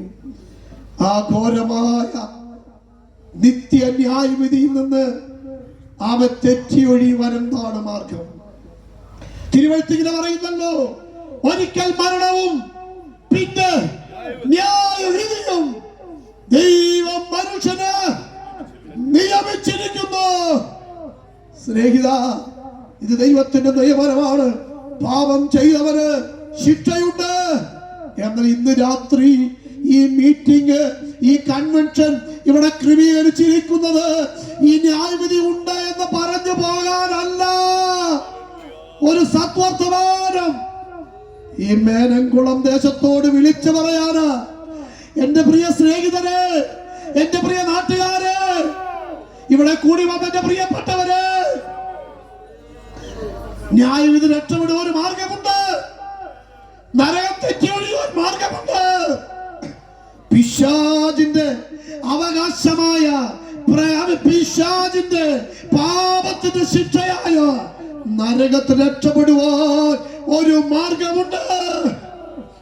നിങ്ങൾ ചോദിക്കും, ഉപദേശിയല്ലേ പറഞ്ഞ ദൈവം നീതിമാനാണെന്ന്, ദൈവം ന്യായമായി വിധിക്കുന്നവനാണ്, അങ്ങനെയെങ്കിൽ ഞാൻ പാപം ചെയ്തു പോയില്ലേ? ദൈവം നീതിമാനാണെങ്കിൽ ശിക്ഷ അനുഭവിച്ചല്ലോ തീരൂ. അതെ, യുക്തിപരമായി പറഞ്ഞ കാര്യം സത്യം തന്നെയാണ്. ഈ പാപത്തിന് ശിക്ഷ അനുഭവിച്ചേ തീരൂ. ഈ പാപത്തിന്റെ ശിക്ഷ നാം അനുഭവിക്കണമെങ്കിൽ, അനുഭവിക്കേണ്ടി വരുന്ന സാഹചര്യം വന്നാൽ, അത്യുന്നതനായ ദൈവം സ്വർഗത്തെ ഭൂമിയിലേക്ക് നോക്കി, നീതിമാൻ ആരെങ്കിലും ഉണ്ടോ? ഈ പാപത്തിന്റെ ശിക്ഷ ഒഴിഞ്ഞു മാറുവാൻ ആരെങ്കിലും ഉണ്ടോ? ദൈവം ആരെ കാണാതിരുന്നപ്പോൾ എന്റെ പ്രിയ സ്നേഹിത, അവൻ നിന്റെ ശിക്ഷാവിധി രക്ഷിക്കുവാൻ ദൈവം ഒരു പദ്ധതി ഒരുക്കി. നീ അതറിയാതെ പോകരുത്. നീ ഒരുപക്ഷെ പ്രാർത്ഥിക്കുന്ന വ്യക്തിയാകാം, നീ ഒരു നല്ല വ്യക്തിയാകാം, പക്ഷെ നീ സത്യം അറിയാതെ പോകരുത്. നരകത്തിൽ നിന്നെ രക്ഷിക്കുവാൻ, ദൈവ ശിക്ഷാവിധി രക്ഷിക്കുവാൻ ദൈവം ഒരു പദ്ധതി ഒരുക്കി. എന്താണെന്നറിയാമോ? അതാണ് യേശുവിന്റെ ക്രൂശ്. യേശുവിന്റെ ക്രൂശ് അവൻ നാം ഏൽക്കേണ്ട പാപത്തിന്റെ ശിക്ഷ, പാപത്തിന്റെ ശിക്ഷ, ഞാൻ സഹിക്കേണ്ട, ഞാൻ കൊടുക്കേണ്ട പെനാൽറ്റി, ransom money, ആ വീണ്ടെടുപ്പിന്റെ വില, പാപത്തിന്റെ ഘോരമായ ശിക്ഷ യേശു ക്രൂശിൽ വഹിച്ചു. നമുക്ക് പകരം യേശു നമുക്ക് വേണ്ടി മരിക്കുകയാണ്. നമ്മുടെ അകത്യം അവന്റെ മേൽ ചുമത്തി. നാം സഹിക്കേണ്ട ദണ്ഡനം അവന്റെ മേൽ ദൈവം വരുത്തി. നമ്മുടെ ശിക്ഷ അവന്റെ മേൽ ദൈവമാക്കി. എന്നിട്ട് ആ പാപത്തിന്റെ മോചനം നമ്മിലേക്ക് പകർന്നു. ക്രൂശിൽ നടന്ന കൈമാറ്റം ഇതാണ്. ഞാൻ അനുഭവിക്കേണ്ട അവൻ പാപത്തിന്റെ ശിക്ഷ യേശുവിലേക്ക്, യേശുവിന്റെ ആ പാപക്ഷമ എന്നിലേക്ക് വരികയാണ്. അതുകൊണ്ട് നരകം നിന്നെ വിട്ടുമാറുകയാ. ഈ ക്രൂശിന്റെ ചുവട്ടിലേക്ക് നീ വന്നാൽ അവന്റെ പാപം മാറുക മാത്രമല്ല, പാപത്തിന്റെ ശിക്ഷാവിധി ആ നരകവും നിന്റെ മുമ്പിൽ നിന്നും മാറുകയാണ്. അതുകൊണ്ടാണ് ഇന്ന് രാത്രി ഈ വചനയുടെ പ്രസംഗിക്കുന്നത്. ക്രൂശിക്കപ്പെട്ടവനായ ക്രിസ്തുവിന്റെ മുമ്പിൽ അവൻ പാപത്തിന്റെ ശിക്ഷ ഇവിടെ കൈമാറ്റം നടക്കാൻ പോകുകയാണ്. എത്ര പേർക്ക് താല്പര്യമുണ്ട്? എനിക്ക് നരകം വേണ്ട, എനിക്ക് ശിക്ഷാവിധി വേണ്ട, എനിക്ക് പിശാചിനുള്ള വാസം വേണ്ട, എനിക്ക് നിത്യത മതി, എനിക്ക് നിത്യത മതി. എത്ര പേർക്ക് താല്പര്യമുണ്ട്? ഇവിടെ നടക്കുന്ന കൈമാറ്റം പാപത്തിന്റെ ശിക്ഷയും ദൈവത്തിന്റെ പാപക്ഷമയുമാണ്. സമയം പോകുന്നുവല്ലോ. ഇവിടെ നടക്കുന്ന കൈമാറ്റം എന്താണ്? മൂന്നാമത് നമ്മുടെ രോഗവും നമ്മുടെ മുറിവും ക്രിസ്തുവിലേക്ക് പോയി ക്രിസ്തുവിന്റെ സൗഖ്യവും ക്രിസ്തുവിന്റെ ജീവനും നമ്മിലേക്ക് വരിക. കൈമാറ്റം നടക്കാൻ പോകുക. എന്താണ്? നിന്റെ രോഗം സാക്ഷാൽ രോഗങ്ങളെ അവൻ വഹിച്ചു, നമ്മുടെ വേദനകളെ അവൻ ചുമന്നു. ഇന്ന് രാത്രി ക്രൂശിലൊരു കൈമാറ്റം നടത്തുവാൻ ദൈവത്തിന് താല്പര്യമുണ്ട്. രോഗിയായി വന്ന മനുഷ്യ, നിന്റെ രോഗവും നിന്റെ വേദനയും നിന്റെ മുറിവും ക്രൂശിങ്കിലേക്കിട്ട് ക്രൂശിൽ നിന്ന് യേശുവിന്റെ സൗഖ്യവും യേശുവിന്റെ ജീവനും യേശുവിന്റെ വിടുതലും നമ്മിലേക്ക് പകരുന്ന ഒരു കൈമാറ്റം ഇന്ന് ക്രൂശിലൂടെ നടക്കാൻ പോകുകയാണ്. എത്ര പേർക്ക് ഇത് ആവശ്യമുണ്ട്? ഇവിടെ ദുഃഖത്തിന്റെ, വേദനയുടെ, സങ്കടത്തിന്റെ, കഷ്ടത്തിന്റെ ഒരു കൈമാറ്റം ഇവിടെ നടക്കട്ടെ. ക്രൂശിന്റെ ചുവട്ടിൽ വന്ന ദൈവവൈതലേ, ഇന്ന് ഒരു കൈമാറ്റം നടക്കണം. രോഗിയായി വന്നവർ അതുപോലെ കടന്നു പോകണ്ട. കാരണം ഇവിടെ നല്ല പാട്ട് കേട്ടത് കൊണ്ടല്ല, നല്ല പ്രസംഗം കേട്ടത് കൊണ്ടല്ല, ഇവിടെ കുറെ ഉപദേശിമാരുള്ളത് കൊണ്ടല്ല. നീ രോഗിയായി മടങ്ങി പോകണ്ട. നിന്റെ മുറിവോടെ, നിന്റെ വേദനയോടെ, നിന്റെ സങ്കടത്തോടെ, നിന്റെ കഷ്ടത്തോടെ മടങ്ങി പോകണ്ട. ഇവിടെ ഇതാ ക്രൂശിക്കപ്പെട്ടവനായ യേശുവിന്റെ ക്രൂശിന്റെ വചനത്തെ ഞാൻ ഇവിടെ ഉയർത്തുകയാണ്. ക്രൂശിൽ നിന്റെ രോഗം ഏറ്റെടുക്കുവാൻ, നിന്റെ രോഗത്തെ വലിച്ചെടുക്കുവാൻ, വേദനയെ വലിച്ചെടുക്കുവാൻ ക്രൂശിന് ശക്തിയുണ്ട്. പകരം നിങ്കിലേക്ക് അവന്റെ സൗഖ്യം, അവന്റെ വേദന, ആശ്വാസം പകർന്നു തരുവാൻ അവന് കഴിയും. ക്രൂശ് നടക്കുന്ന കൈമാറ്റം എന്താണ്? ജീവനും മരണവും തമ്മിൽ കൈമാറ്റം നടക്കുക. മരണം തമ്മിൽ വാഴുന്നു. മരണത്തിന്റെ ശക്തി വാഴുമ്പോൾ ക്രൂശിൽ നമ്മുടെ മരണം യേശുവിലേക്ക് പോയി യേശുവിന്റെ ജീവൻ നമ്മിലേക്ക് വരികയാണ്. ക്രൂശ് നടക്കുന്ന കൈമാറ്റം മരണഭീതിയാണ്. ദൈവത്തിന്റെ വചനം പറയുന്നു, മക്കൾ ജഡരക്തത്തോട് കൂടിയവനാകയാൽ അവൻ യേശുവും അവനെ പോലെ ജഡരക്തത്തോട് കൂടിയവനായി മരണത്തിന്റെ അധികാരിയായ പിശാചിനെ തന്റെ മരണം മൂലം നീക്കി ജീവപര്യന്തം മരണഭീതിയിൽ അടിമകളായതൊക്കെയും വിടുവിച്ചു. ഇതാ ഒരു എക്സസൈസ് നടക്കാൻ പോകുക. നിന്റെ മരണം, നിന്റെ ശരീരത്തിലെ മരണം, ജീർണത അവങ്കിലേക്ക് വന്ന് യേശുവിന്റെ ജീവൻ, ക്രൂശിലെ ജീവൻ നിന്നിലേക്ക് പകരാൻ പോകുകയാണ്. ഇവിടെ ജീവനും മരണവും തമ്മിൽ ഒരു കൈമാറ്റം നടക്കാൻ പോകുകയാണ്. തീർന്നില്ല. ദൈവത്തിന്റെ വചനം പറയുന്നു, നമ്മുടെ കർത്താവായ യേശു സമ്പന്നനായിരുന്നിട്ട് അവന്റെ ദാരിദ്ര്യത നാം സമ്പന്നനാകേണ്ടതിന് ഇവിടെ നടക്കുന്ന കൈമാറ്റ നമ്മുടെ ദാരിദ്ര്യവും അവിടുത്തെ സമ്പത്തും കൈമാറാൻ പോകുകയാണ്. ഹല്ലേലൂയ. യേശുവിന്റെ സമ്പത്ത് നമ്മുടെ ദാരിദ്ര്യവും. ഇന്നൊരു എക്സ്ചേഞ്ച് നടക്കാൻ പോകുക. എത്ര പേർക്ക് താല്പര്യമുണ്ട്? എത്ര പേർക്ക് താല്പര്യമുണ്ട്? ക്രൂശിനെ ഞാൻ ഉയർത്തുകയാണ്. ഇതിൽ എനിക്ക് പങ്കില്ല, എനിക്ക് പങ്കില്ല. യേശു പറയുന്നു, ഈ ക്രൂശിൽ ഒരു കൈമാറ്റം നീ വരുന്നെങ്കിൽ, യേശുവിന്റെ അടുക്കിലേക്ക് വരുന്നെങ്കിൽ, ഇവിടെ പറയുന്നു, നമ്മുടെ കർത്താവായ യേശു സമ്പന്നനായിരുന്നിട്ടും അവന്റെ ദാരിദ്ര്യത്താൽ നാം സമ്പന്നനാകേണ്ടതിന് നാം നിമിത്തം അവൻ ദരിദ്രനായിട്ട് ദൈവകൃപ. ഇന്ന് ഒരു കൈമാറ്റം. സമയപരിമിതിയുടെ വാക്കുകൾ ഞാൻ ഇവിടെ വേഗത്തിൽ നിർത്തട്ടെ. ഞാൻ ആദ്യം പറഞ്ഞ വാക്കിലേക്ക് മടങ്ങി വരട്ടെ. എന്താണ് ക്രൂശിൽ നടന്നത്? ഞാൻ പറഞ്ഞല്ലോ, എനിക്ക് ഈ ദേശത്തോട് പറയുവാൻ നിയോഗം ലഭിച്ചതാണ് ക്രൂശിന്റെ വചനത്തെ ഉയർത്തുവാൻ. ദൈവം തന്ന കൃപയിൽ ഞാനിതാ ഇവിടെ ക്രൂശിനെ ഉയർത്താൻ പോവുകയാണ്. Jesus, oh Jesus. ക്രൂശിലേക്ക് നോക്കിയാൽ, ക്രൂശിതനായ മശിഹയിലേക്ക് ഇതിനെ കണ്ണു നോക്കി ഉയർത്തിയാൽ ഒരു കൈമാറ്റം നടക്കും. പാസ്റ്റർ നിന്റെ തലയിൽ കൈവയ്ക്കണ്ട, ആരും നിന്നെ സ്പർശിക്കണ്ട. ആമേൻ.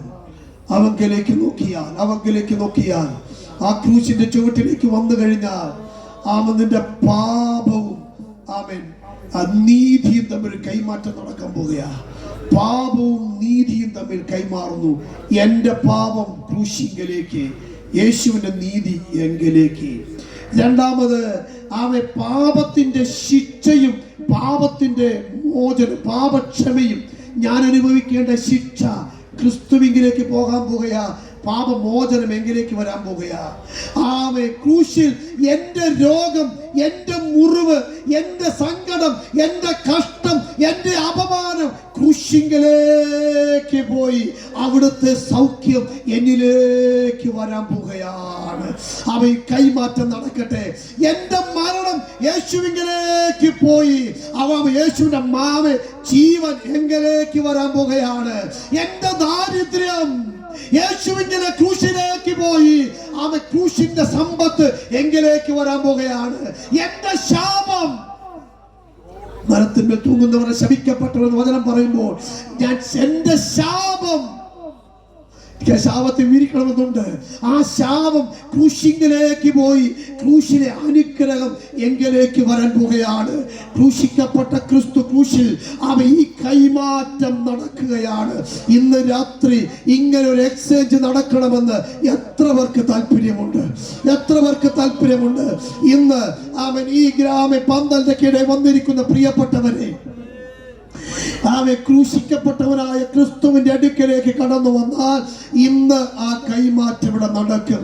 ഈ പന്തലിനകത്ത് മാത്രമല്ല, ഈ ശബ്ദപരിധിക്കകത്ത്, വീട്ടിനകത്ത്, വരാന്തയിൽ, റോഡ് സൈഡിൽ, ഇരുളിന്റെ മറവിൽ മറഞ്ഞു നിന്ന് ഈ ശബ്ദം കേൾക്കുന്ന എന്റെ വാത്സല്യ സഹോദരങ്ങളെ, ദേശവാസികളെ, ക്രൂശിക്കപ്പെട്ടവനായ ക്രിസ്തു, ഞങ്ങളോ ക്രൂശിക്കപ്പെട്ടവനായ ക്രിസ്തുവിനെ പ്രസംഗിക്കുന്നു. ആ ക്രൂശിൽ ഒരു കൈമാറ്റം നടക്കാൻ പോകുകയാണ്. ആ ക്രൂശിങ്കിലേക്ക് ഒന്ന് നോക്കാൻ നിങ്ങൾ തയ്യാറാകുമോ? ഒരു പാപവും ചെയ്യാത്തവൻ, ദൈവത്തിന്റെ പരിശുദ്ധൻ, നീതിമാനായവൻ, കോടതികൾ മാറി 4 കോടതി 5 പ്രാവശ്യം മാറി വിസ്തരിച്ചിട്ടും ഒരു തെറ്റും കാണാത്ത ദൈവത്തിന്റെ പരിശുദ്ധൻ അവിടുന്ന് പരസ്യമായി വിളിച്ചു ചോദിച്ചു, നിങ്ങൾക്കാർക്ക് എന്റെ പാപത്തെ കുറിച്ച് ബോധ്യം വരുത്താം? അവൻ മരണശിക്ഷ വിധിച്ച, അന്നത്തെ മരണശിക്ഷയ്ക്ക് വിധിക്കുവാൻ അധികാരമുള്ള പീലാത്തോസ് എന്ന ഗവർണർ അദ്ദേഹത്തിന്റെ വിധി വിസ്താര രേഖയിൽ അദ്ദേഹം രേഖപ്പെടുത്തി, ഇവരിൽ ഞാൻ ഒരു കുറ്റവും കാണുന്നില്ല. വിരോധാഭാസം. കോടതി പറയുന്നു കുറ്റമില്ല എന്ന് പറഞ്ഞിട്ടും നീച മരണത്തിനായി യേശു വിധിക്കപ്പെട്ടു. ദൈവത്തിന് നമ്മോടുള്ള സ്നേഹം, ഈ പാപത്തിന്റെ ശിക്ഷയുടെ, ഈ മരണത്തിന്റെ, ഈ രോഗത്തിന്റെ, ശാപത്തിന്റെ ഒരു കൈമാറ്റം നമുക്ക് വേണ്ടി നടത്തേണ്ടതിന് ദൈവം തന്റെ പുത്രനെ ക്രൂശിനായി ഏൽപ്പിക്കപ്പെടുകയാണ്. ഗത്സമന തോട്ടത്തിൽ വെച്ച് പിടിക്കപ്പെട്ട ഈശോ മിശിഹായെ ബന്ധനസ്ഥനായി ഹന്നാവിന്റെ കോടതിയിലേക്ക്, തുടർന്ന് കയ്യഫാവിന്റെ കോടതിയിൽ മഹാപുരോഹിതന്മാർ ആ വ്യാഴാഴ്ച രാത്രി അവനെ വിസ്തരിച്ച് അവനെ കൊല്ലേണ്ടതിന് അവർ ഗൂഢാലോചന നടത്തി. വിസ്താരവേളയിൽ അവന്റെ കന്നത്തടിച്ച്, വടി കൊണ്ടടിച്ച്, അവന്റെ വസ്ത്രം വലിച്ചു കീറി അപമാനിച്ച് അനന്തരമായി പീലാത്തോസിന്റെ കോടതിയിലേക്ക് യേശുവിനെ കൊണ്ടുപോയി. ഒരു തെറ്റും ചെയ്തിട്ടില്ല എന്ന് ജഡ്ജി പ്രസ്താവിച്ചിട്ടും എന്റെ യേശുവിനെ അവൻ അടിക്കുവാൻ ഏൽപ്പിച്ചു. ഒരു നിമിഷം ശ്രദ്ധിക്കുമോ? യേശുവിന്റെ വസ്ത്രം വലിച്ചുരിഞ്ഞ് ആ പീഡന മുറിയിലേക്ക് യേശുവിനെ കൊണ്ടുപോയി. അവന്റെ ഇരുകരങ്ങൾ മുമ്പിൽ കെട്ടി കുനിച്ചു നിർത്തി. യേശുവിനെ കുനിച്ചു നിർത്തി അനന്തരമായി രണ്ട് ഭാഗത്തും റോമൻ പടയാളികളെ നിർത്തി. റോമൻ പടയാളികളുടെ കയ്യിൽ അന്ന് പൂച്ചവാലെന്ന് വിളിക്കപ്പെടുന്ന ചാട്ടവാറ് നൽകി. അതിന്റെ പ്രത്യേകത ആ കൈപ്പിടിയിൽ 7 വള്ളികൾ, അതിൽ ഇരുമ്പുകൾ, ചൂണ്ടലുകൾ, എല്ലിൻ കെട്ടിൽ കെട്ടിയിട്ടിരിക്കുന്ന ഈ ചാട്ടവാറ്, യേശുവിന്റെ 2 സൈഡിലും ഈ ചാട്ടവാറുമായി റോമൻ പടയാളികളെ നിർത്തി മുമ്പിൽ നിന്ന് ശതാധിപൻ 1 എന്ന് പറയുമ്പോൾ വലത്തു ഭാഗത്ത് നിൽക്കുന്ന റോമൻ പടയാളി തന്റെ മുഴു ശക്തിയോടെ ആ കയ്യിലുള്ള ചാട്ടവാറ് യേശുവിന്റെ നഗ്ന ശരീരത്തിന്മേൽ വലിച്ചെറിയുമ്പോൾ ആ പച്ച മാംസത്തിലേക്ക് ആ എല്ലിൻ കഷ്ണങ്ങളും ഇരുമ്പിൻ കഷ്ണങ്ങളും ചൂണ്ടലും ആഴ്ന്നിറങ്ങി ആ വലിച്ചെറിഞ്ഞ അതേ ശക്തിയോടെ തിരിച്ചു വലിക്കുമ്പോൾ നീണ്ട് ശരീരത്തിലെ മാംസ കഷ്ണങ്ങൾ പിഴുതു വരുന്ന യേശുവിന്റെ ശരീരം. ശതാധിപൻ 1 എന്ന് പറഞ്ഞപ്പോൾ വലത്തു ഭാഗത്ത് റോമൻ പടയാളി ആ ചാട്ടവാർ ആ തിരുശരീരത്തിന് വലിച്ചെറിഞ്ഞു. 2 എന്ന് പറഞ്ഞ ഇടത്തു ഭാഗത്തുള്ളവൻ, 3 വലത്തു ഭാഗത്തുള്ളവൻ മാറി മാറി യേശുവിന്റെ ശരീരത്തിൽ ആ ചാട്ടവാർ അടിച്ചപ്പോൾ അവന്റെ ശരീരത്തിലെ മാംസകഷ്ണങ്ങളെല്ലാം പിഴുതു പറിയപ്പെട്ട് ഓരോ അടിയും അവന്റെ ശരീരമ്പോൾ തിരിച്ചു വലിക്കുമ്പോൾ പറ്റിപ്പിടിക്കുന്ന ആ മാംസകഷ്ണങ്ങൾ രക്തം അവിടെ കൽപാത്രത്തിൽ വെച്ചിരിക്കുന്ന ആ പച്ചവെള്ളത്തിൽ ആ ചാട്ടവാർന്ന് മുക്കി കുലുക്കും. ആ പറ്റിപ്പിടിച്ചിരിക്കുന്ന പച്ച മാംസം, ജീവൻ തുടിക്കുന്ന മാംസം ആ വെള്ളത്തിൽ ചലിച്ചുകൊണ്ടിരിക്കുമ്പോൾ 1, 2, 3 ചാട്ടുവാറുകൾ ദേഹത്ത് വീണു. എന്തിനു വേണ്ടി സ്നേഹിത? എന്തിനു വേണ്ടി? തിരുവെഴുത്ത് ഇങ്ങനെ പറയുന്നു, അവന്റെ അടിപ്പിണരാൽ, അവന്റെ അടിപ്പിണരാൽ നിങ്ങൾക്ക് സൗഖ്യം വരുവാൻ. നിന്റെ ആ സൗഖ്യം വ്യാപരിക്കുവാൻ, നിന്റെ രോഗത്തിന് ശമനത്തിനായി അവൻ അടിയേൽക്കുകയാണ്. അവൻ അടിയേൽക്കുകയാണ്.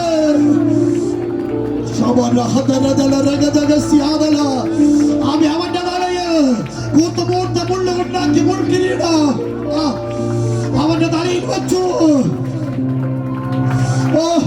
ആ തലയിൽ മുൾക്കിരീടം വെച്ച് ഒരു ക്രൂരനായ റോമൻ പടയാളി ഇവിടത്തെ ലാത്തി പോലുള്ള ഒരു വടിയെടുത്ത് അവൻ മുൾക്കിരീടത്തിൽ ആഞ്ഞടിച്ചപ്പോൾ അവന്റെ തലയോട്ടിയിലേക്ക് ആ മുള്ള ആഴ്ന്നിറങ്ങി അവന്റെ മുഖത്തൂടെ രക്തം ധാരധാരിയായി ഒഴുകി. എന്തിനു വേണ്ടി? എന്തിനു വേണ്ടി? പാപത്തിന്റെ പരിഹാരത്തിന് വേണ്ടി. അവിടുത്തെ മുഖത്ത് ആ റോമൻ പരീക്ഷകൾ കാർപ്പിച്ചു തുപ്പി. നാറ്റം വമിക്കുന്ന മനുഷ്യന്റെ തുപ്പൽ അവരുടെ മുഖത്തൂടെ വലിച്ചിറങ്ങി. ഒരു റോമൻ നാണയമെടുത്ത് ആ റോമൻ നാണയവും അവന്റെ താടി രോമങ്ങൾ പിടിച്ച് ഓരോന്നായി അവൻ താടി രോമങ്ങൾ പിഴുതു പറിച്ചപ്പോൾ ഓരോ രോമകുപത്തിലൂടെയും പൊടിഞ്ഞു വന്ന രക്തം. ആ വേദന എന്തിനു വേണ്ടി? എന്തിനു വേണ്ടി? പ്രഭാതത്തിൽ ഭാരമേറിയ പച്ച പൈന്മര കുരിശുമേന്തി വീണും എഴുന്നേറ്റും വീണും എഴുന്നേറ്റ് ഗോൽഗോഥയിലേക്ക് നിന്റെ പാപഭാരം പേറി, നിന്റെ ശാപം വഹിച്ച്, നിന്റെ വേദന ചുമന്ന് നിന്നെ സൗഖ്യമാക്കുവാൻ, നിന്നെ സ്വർഗത്തിൽ കൊണ്ടുപോകുവാൻ, നിന്റെ പിശാചിൽ നിന്ന് പിടി രക്ഷിക്കുവാൻ എന്റെ യേശു വീണും എഴുന്നേറ്റും വീണും എഴുന്നേറ്റും ഇതാ ആ ഗോൽഗോഥയിലേക്ക് നടന്നു പോകുന്ന ആ ചിത്രം നിന്റെ കണ്ണിന് മുമ്പിലുണ്ടോ? ആ ഗോൽഗോഥയിൽ ചെന്ന് ശക്തന്മാരായ റോമൻ പടയാളികൾ ബലഹീനനായ എന്റെ യേശുവിനെ ആ ക്രൂശിൽ മലർത്തി കടത്തി. അവന്റെ 2 കരങ്ങളെയും അവൻ വലിച്ചു പിടിച്ച് അവന്റെ കരങ്ങളിൽ കൂടാരക്കുറ്റി പോലുള്ള ആ കാരിരുമ്പാടി അവന്റെ കൈയുടെ കയ്യിൽ വെച്ച് ആമി ഇടത്ത് കൈ കൊണ്ട് അവന്റെ കയ്യിൽ വെച്ച് വലത് കൈ കൊണ്ട് ആമെ ചുറ്റി ഉയർത്തി ശക്തിയോടെ ആ ആണി അടിച്ചപ്പോ പച്ച മാംസത്തിലേക്ക് ആണി ആഴ്ന്നിറങ്ങി മരവുമായി അവനെ ചേർത്ത് ബന്ധിച്ചു. എന്തിനു വേണ്ടി? നിന്നെ രക്ഷിക്കാൻ. ആ യേശുവിനെ പാറയിൽ വെട്ടിയെടുത്ത കുഴിയിലേക്ക് കുരിശോടെടുത്തിട്ടപ്പോൾ ആ മൂന്നാണികളിൽ യേശുവിന്റെ ശരീരം ആടിയൊലഞ്ഞ് അതിവേദനയാ യേശു ക്രൂശിൽ നിലവിളിക്കുകയാണ്. ഇന്ന് രാത്രി ആ യേശുവിനെ ഞാൻ ഇവിടെ ഉയർത്തട്ടെ. ഞാൻ ആ യേശുവിനെ ഉയർത്തുകയാണ്. നിന്റെ പാപം മോചിക്കുക, നിന്റെ ശാപം മാറ്റുക, നിന്റെ രോഗം സൗഖ്യമാക്കുക, നിന്റെ മേൽ ജീവന്റെ ശക്തി പകരുക. ഇന്ന് രാത്രി ആ ക്രൂശിൽ നിന്ന് ജീവൻ വാമേ ഒഴുകുകയാണ്. ആ ജീവൻ ഒഴുകുകയാണ്. ആ സൗഖ്യത്തിലേക്ക് ഒഴുകുകയാണ്. എത്ര പേർ പറയും, ഓ ഇനി ഞാൻ പാപം ചെയ്യില്ല. ഓ ലോകമേ, പാപമേ, പിശാചേ, നിന്നെ വേണ്ട, എനിക്ക് യേശു മതി. എത്ര പേര് പറയും? എത്ര പേര് പറയും? ഈ പന്തലകത്ത് പറഞ്ഞ എത്ര പേരുണ്ട്? ആമേ, എനിക്കെന്റെ യേശു മതി, എനിക്കെന്റെ യേശു മതി. എത്ര പേരുണ്ട്? ഒന്ന് കരമുയർത്തുമോ? ആ യേശുവിനെ ജീവിക്കുക, ആ യേശുവിന്റെ സേവ ചെയ്യുക. ഓ എന്നെ കേൾക്കുന്ന ദേശവാസികളെ, നിന്റെ പാപം മോചിക്കുന്ന യേശുവിനെ വേണമോ? നിന്നെ ശാപം മാറ്റുന്ന യേശുവിനെ വേണമോ? നിന്നെ സൗഖ്യമാക്കുന്ന യേശുവിനെ വേണമോ? നിങ്ങൾക്ക് സ്ഥലക്കാരം ഉയർത്തി പറ, യേശുവേ എനിക്ക് അങ്ങേ വേണം, എനിക്ക് അങ്ങേ വേണം. ഒരു നിമിഷം എഴുന്നേറ്റ് നിൽക്കുമോ? ഏൽപ്പിച്ചു കൊടുക്കുന്നെങ്കിൽ ഇന്ന് രാത്രി സ്വർഗത്തിൽ സ്ഥിരമായിരിക്കുന്ന ഈ പരിശുദ്ധ വചനം പറയുന്നു, അവ ക്രൂശിൽ ഒരു എക്സ്ചേഞ്ച് നടക്കാൻ പോകുകയാണ്.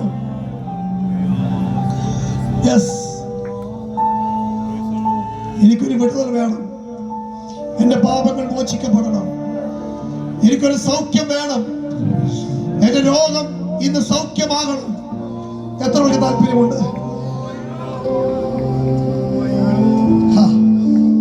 ധൈര്യത്തോടെ ഞാൻ കൈയോർത്തോടെ പറയണമെന്നില്ല. ആമേൻ. താല്പര്യമുണ്ടെങ്കിൽ കർത്താവോട് പറ, കർത്താവേ ഇത് സത്യമാ, ഇത് സത്യമാ. ക്രൂശിൽ എക്സ്ചേഞ്ച് നടക്കും. നിന്റെ രോഗവും ദൈവിക സൗഖ്യവും കൈമാറാൻ ദൈവം തയ്യാറാ. വിട്ടുകൊടുക്കാൻ തയ്യാറുണ്ടോ? യേശുവിന്റെ നാമത്തിൽ ഈ കൺവെൻഷൻ രണ്ടാം രാത്രി ചില ശരീരങ്ങളെ സ്വർഗം തൊടാൻ പോകുകയാണ്.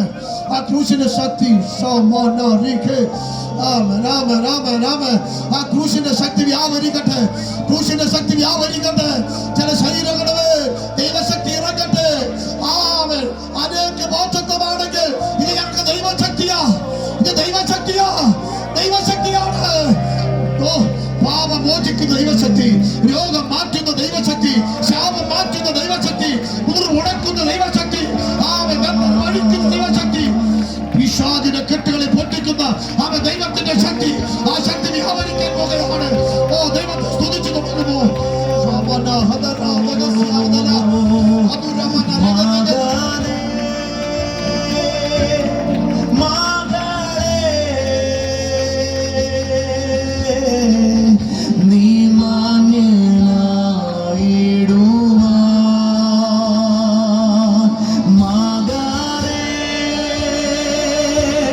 Mother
സൗഖ്യം നിനക്കേകാനല്ലയോ.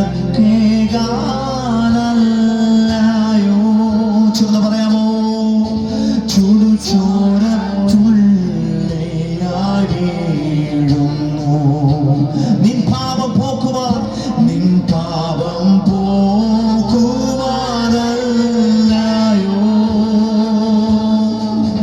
മുള്ളുകൾ ശിരസിലാണതും. നിൻ ശിരസുയരുവാൻ, നിൻ ശിരസുയരുവാനൽ ചലോ മകനേ, മകനേ, നീ മാന്യനായിടുവാൻ. ശതമേർത്തി മകനേ, മകനേ, നീ മാന്യനായിടുവാൻ. മകനേ, മകനേ, നീ മാന്യനായിടുവാൻ.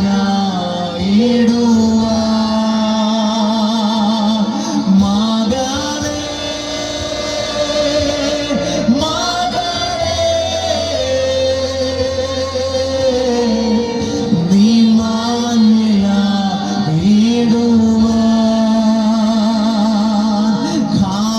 കാൽവരിയിൽ നിനക്കായി പിടഞ്ഞിടുന്നു. കാൽക്കരങ്ങൾ നിനക്കായി തുളയ്ക്കപ്പെട്ടു. മകനേ, നീ നോക്കുക, നിനക്കായി തകർന്നിടുന്നു. മകളേ, നീ നോക്കുക, നിനക്കായി